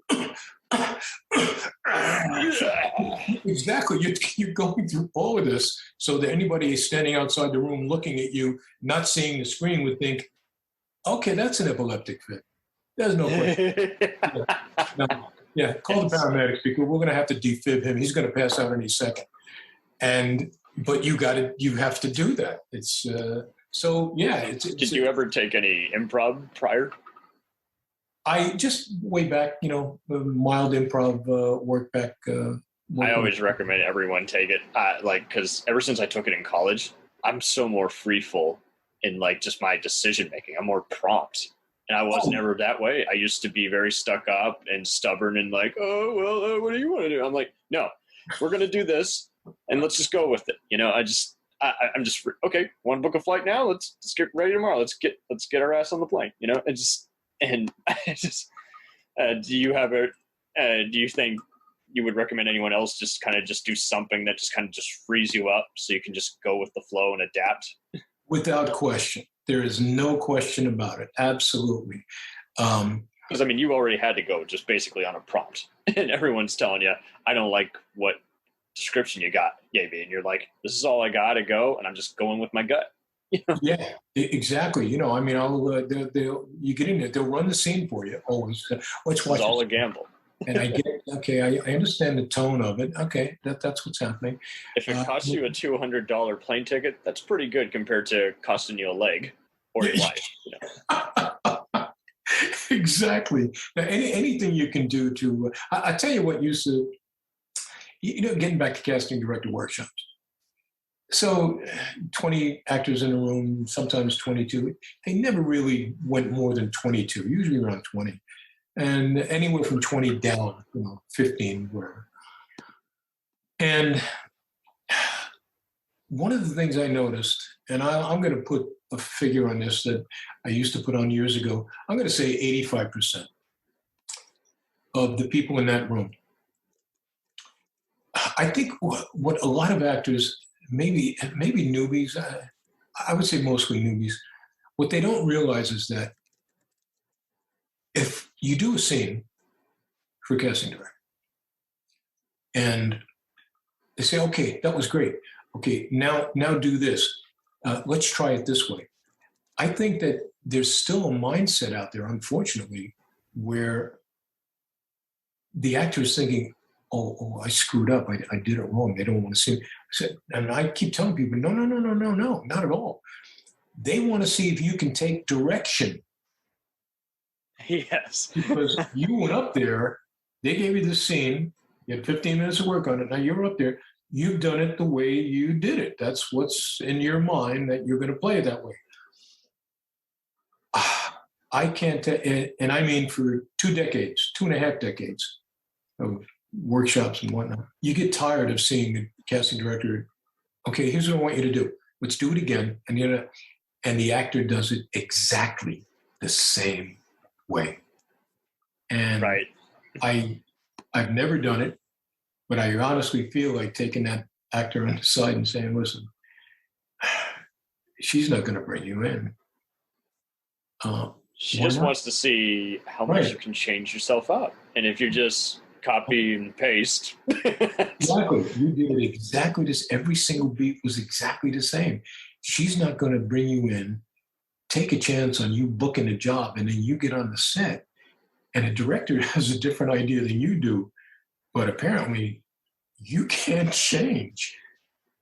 That's called getting fired and an emergency replacement for your character being brought in by somebody else. You need to be able to take direction. I don't know. they'll have their way with you. They can even edit you out to where you're dubbed by a different actor, or you're talking, but they cut away to the other guy who's listening to the person talking, if they just don't like your performance. It's exactly right. If you can't change it. When I did True Blood, I did what I needed to do when I was in the room, and Alan Ball was actually in the room and paid me some very nice compliments before I left. I booked the role. I get on a set, and I'm playing the lawyer who is taking Empire. who's taking the last will and testament of Eric Alexander Skarsgård, his character. So I do the role. I do exactly what I did during the audition, and it's going over well. Director says, okay, do another one, Robert, excellent. I do it again. And we do another take. And then director and producers come over and say, Bob, we're going to change this up a bit. We need to tell you what happened in the last episode. Russell Eddington, I guess the name was, the most powerful vampire that ever lived. On last week's episode, he came up to a live reporter from behind, a reporter who's reporting on live TV, and ripped out his spine on live TV. And that's why you're taking this Last Will and Testament, because Alexander thinks that he's coming for him now when he's second. And I said, oh, that changes it. He says, yeah, you can't wait to get out of here. Let's try that. They gave you the whole scoop of the episode as opposed to here's the only thing you got to worry about. And that is pretty enlightening, because I had so many pals that were on independent films, alone micro budget, no budget movies. And they were pretty bad about only memorizing their lines. And I lost track of how many times as an assistant director on some of those shorts, I was like, you got to read this whole damn thing, buddy. Exactly. Why do I have to? You should already know your backstory, but if you don't even know why you're having this and you're just trying to be cool, it's like, guess what? This isn't CSI where, it's all over edited and it doesn't really matter anyway. It's all a music video. It's like, no, you should know that you're, crooked sheriff trying to steal a land baron's land or some bullshit, or, just. Exactly. You're a kingpin who's been betrayed by his wife and someone in the FBI. The more you know about the whole story, the more you'll automatically know about your character, which, by the way, is why I also tell people, actors, auditioning is one of the hardest things you can do, because many times, if you're lucky enough to get the whole script, good for you. But otherwise, you really have no idea what's going on. If they're kind to some degree, they'll put in, the FYI pages to give you a little hint. But other than that, you got to go with your gut. And many times what you're doing in the audition will not be what they're looking for when you get on the set. Now, again, with the True Blood, we did 3 takes, that way. And then they come over and said, and I think maybe they had just realized it too. I could be wrong, but I think they had, because then they come over and say, okay, so actually this is what happened. So yeah, you want to get out of here. I'm not just sitting there calmly just taking the information and, yada, yada, yada. And he's giving me the info and I'm writing it down. He says, yeah, you want to get out of here because if anything shows up, your own life may be. So we did 2 more takes that way. And they used a combination in the final, It's a multi-camera show. So there you go. Exactly. But it just goes to show you that, I've seen too many instances where static sitting in the back of the room, sitting in the back of the room saying, oh, nope, you didn't change a beat. You ever notice the thing they do now on commercials? CBS is the worst at this, where they'll be having like just an ad and then like they zoom in on the same person from the same scene and it just looks just like a hack job. It's just like, Exactly. that's I would do that with certain shorts, but again, that's a short, that's not a feature, and it does not look good. Even with HD red cameras, it looks pretty choppy, and you can't do that. I know exactly what you're talking about. Absolutely. As I said earlier, would never dissuade anyone from coming into the profession, but it is just seeing how it has evolved. And especially with COVID, people realize there's some game shows that look really rushed now. It's like you can tell they did not spend much on the lighting, and it's like, okay, well, the entertainment value better be there because the production value isn't. Exactly. With COVID, it turns out you can live anywhere. You don't necessarily have to be, within distance of a casting director's workshop because they're having you tweet yourself on tape anyways. That was one thing, and hopefully, hopefully people get to the point where, I don't have to audition for any of these dubbings. I just get called and the offer comes in. One way that COVID helped with Kimmel was that, I didn't have to audition anymore. Matter of fact, I tell you, I didn't even have to audition for the first one. I hear they're really loyal. Did you get to meet his brother, Jonathan, who organizes a lot of the second unit, or used to at least? I don't think, if he was there, I never actually met him. Okay, so you're meeting more of that, or? Well, when we were at the thing for where Tom was on the show, and we were leaving, we saw him downstairs in the green room. Our contact at ABC pointed out the casting director and said, "I'm gonna know who you are." And it was a short time after that. I just got a phone call. They said, "Robert, we have a piece that we think you're great for. You feel like doing it." And it was the piece with Bob Odenkirk. And I said, I'd love to. Do you say? And they said, no, you don't have to read. Just a straight offer. And that was from Cecilia's office, from the casting office, to call me directly at home. And I said, yeah, absolutely. I'd love to do it. Again, had no idea what to do. They sent, no, I shouldn't say that. They actually sent me a rough idea of what it was going to be. There was some dialogue there, and I asked how subsequent phone calls to lock in the deal. I asked how married I was to that, and they said there's some leeway there, and that's probably not the final script when you get down to the studio. But and the script was revised by the time I got there for the job. But yeah, that was something I didn't have to audition for at all. And you're right, they are loyal, very, very nice people, extremely nice people. So we need that in our life. Yeah, we do.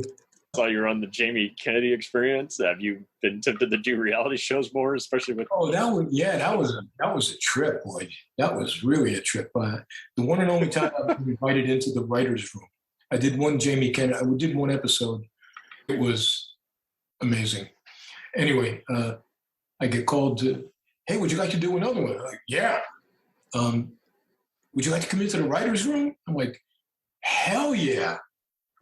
And I'm in the room and I'm on the side of this long, picture, it's a long boardroom table down the middle. And 3, 4, 5 of the writers, and everybody's got pens and they're jotting down things. And Jamie is up on the table, walking up and down the middle of the table, and he's just like stream of consciousness. Okay, so what if we did this? And it's exactly what you would expect a writer's room to be. Everybody's bouncing off ideas and off each other and writing down. And out of all of this comes the comedy. And I had a couple of ideas. I go, so what if we did this? And I'm looking up at him. He's walking. He's like, yeah. Okay, what if we did that? And they're like, yeah, okay, I like that. And it's this frantic pace. And at the end of it, we came out with funny stuff. And we shot it. And we had a blast. Did a couple of those. And then a couple of Ashton Kutcher's Punked, which I got because of Jamie Kennedy. Yeah, same directors were doing some Punked. And they just said, call Bobby, see if he wants to do these. And yeah, it was fun. I saw you also played yourself on an episode of Samantha Bee. How did that come around? Yeah. They show type people we're talking now, you know. Again, I just got an offer. They said, "Would you like to do that?" And it was on Easter Sunday. Oh wow. Yeah. Yeah, I wasn't watching it as much then. I was just watching it here and there. So. Yeah, they were coming here to LA to do, and I was like, "Oh no, guys." You guys know that I'm hardcore Roman Catholic. I'm an Irish Italian kid from Brooklyn. Easter Sunday's the holiest day of the year, and conversations took place. I said, "How long is it going to take?" And they said, "Maybe a half hour." Nice. It's not compared to what it could be. Yeah, so, what do you think? She said, we'll be at Mass early in the morning. And I called him back. I said, okay, but I can't do that time frame. I said, because the earliest I can do 7 o'clock Mass tomorrow. Normally we go to 9 o'clock Mass. I said, I can do 7 o'clock Mass. And then drive time from church to where you are. And they accommodated. They didn't even have a problem. They said, we'll get back to you right away. And within 5 minutes, they called back and said, we can do that. I said, okay, in that case, I'll do it. And it only took about a half hour. Sweet. Yeah, it was good. It was good. It's always nice to get a phone call and just say, listen, you got the offer. Isaiah said, I'm like, yeah, thank you. I appreciate that. Yeah, I don't have to read for that. Nope. And fortunately, very soon you're going to be to the point where, I mean, obviously you already got a demo reel put together, but now you can even just go casually through and just show movie trailers or clips on YouTube that you just so happen to be in. Yeah, well, my demo reel is 13 minutes long.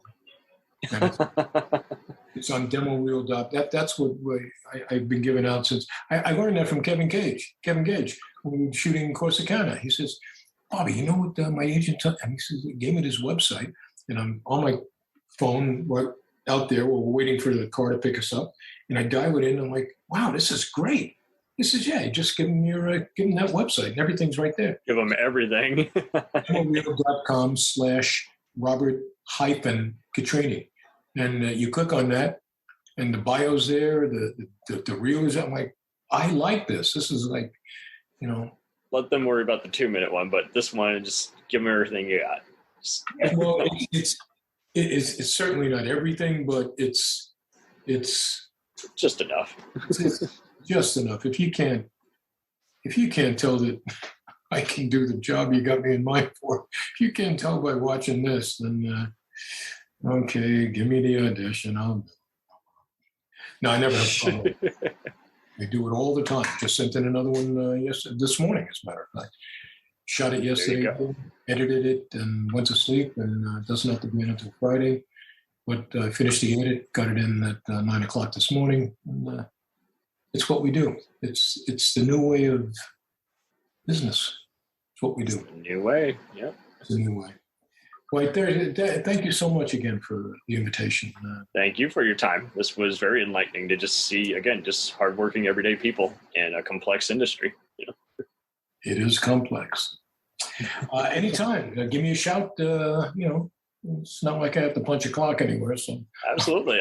I'll name a bunch of topics for you if you just want to come in, talk about your favorite band. Yeah, absolutely. Absolutely. We'll return after these messages. Hey, feeling down? Feeling low? Not enough podcasts about movies in your life? Why not try They must be destroyed on sight. the new Podcast Cure-All? Sure to get you right with the world and on a path to better living. We have exploitation, we have Italian horror, we have zombies, we have slashers, we have crime films, we have spaghetti westerns, we even have sci-fi and sex comedies. So take a dose of They must be destroyed on sight. as needed and let the hosts, Lee Russell, Daniel Harper, Paul Romali, and the odd guest host cure what ails you. Warning, may cause atrophy, African consumption, black fever, bone shave, chin cough, colic, cramp colic, dropsy of the brain, elephantitis, grocer's itch, jaundice, mania, miasma, mortification, palsy, Pott's disease, rheumatism, scurvy, St. Anthony's fire, summer complaint, and worm fit in some people. Consult a physician before listening.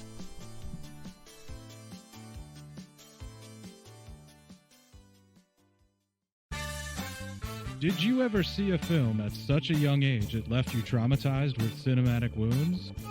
Necrophilia. It's a dead issue, man. Don't push it. Cinema Psyops is a weekly podcast documenting an ongoing experiment on the mind of an unwilling test subject. No one should have to watch this movie. Oh, no one should have to watch this? No one should have to watch this movie. Surprisingly, it's not a topic that a lot of people really want to tackle. I'm shocked, prudes. I know, really. Right? It's the next sexual frontier that no one wants to explore. I am, in the most sincerest of senses, disappointed in you. It takes a powerful goddess like Connie, jam her arm down the monster's throat and kill it. Oh, I'm still tripping out over that. Even as a kid, I was like, I gotta find a girl like that. Every week, I get a new look of disappointment that I never thought I could get out of her. Unimaginable. At 12 years old, you should not be watching this movie. Obviously. At 13, you should not be. 14, you shouldn't be. I'm not entirely sure even 17-year-olds should be watching this movie. Just because you're offended by something doesn't mean that you have the right to demand that it doesn't exist. Watching this film again, I had all of this like little nerd glee with everything that kept little popping history up. doll popping up absolutely. at you. So I totally loved this film. Hey, I know why you couldn't see that. It's because your brain's warped from watching this shit at 12 years old. Yeah, this is a rough movie. I told you ahead of time when we were getting ready to do it that it was How going to be a could you rough watch one. this shit at 12? Because physical wounds heal, cinematic ones don't. Listen to Cinema Psyops.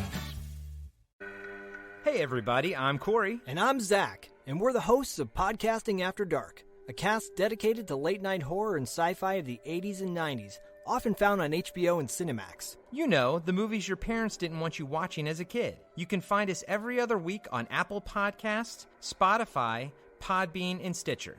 This is what you want. This is what you get. Greetings, friends. My name is Dean Legero, and I'm the host of the 3324 podcast. I invite you to join me and my lifelong friend Eric Kuber to come with us as we discuss the music and movies that shaped our life. Each week, we'll pick an album or film that we really connect to, and not only give you some great info and trivia, but also discuss, debate, and celebrate what it means to us and the journey it took us on. We also look forward to hearing from you and giving us some of your picks for us to check out and discuss. I think it'll be a really fun experience, so come along with us for the ride. You can find us on your favorite podcast provider and at 3324.buzzsprout.com. Thanks for your time, and welcome to the 3324 family. It's time, let's check our cue, baby. Pair it with a couple brews, baby. We love good movies. We love the bad ones too. So we watch them all and pass their lessons on to you. Oh yeah.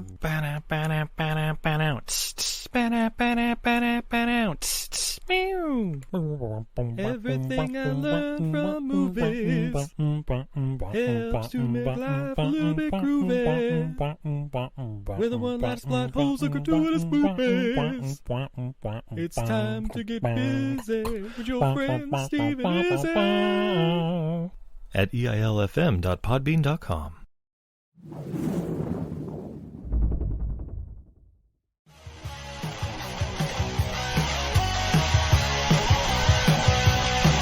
Follow us us on the web on Facebook, Twitter, and Instagram. The podcast is available on Podbean, Spotify, iHeartRadio, Anchor, Apple, and anywhere else podcasts are available. Feel free to review our show and leave comments on any of those sites. Thanks a million for listening. It's a jacked up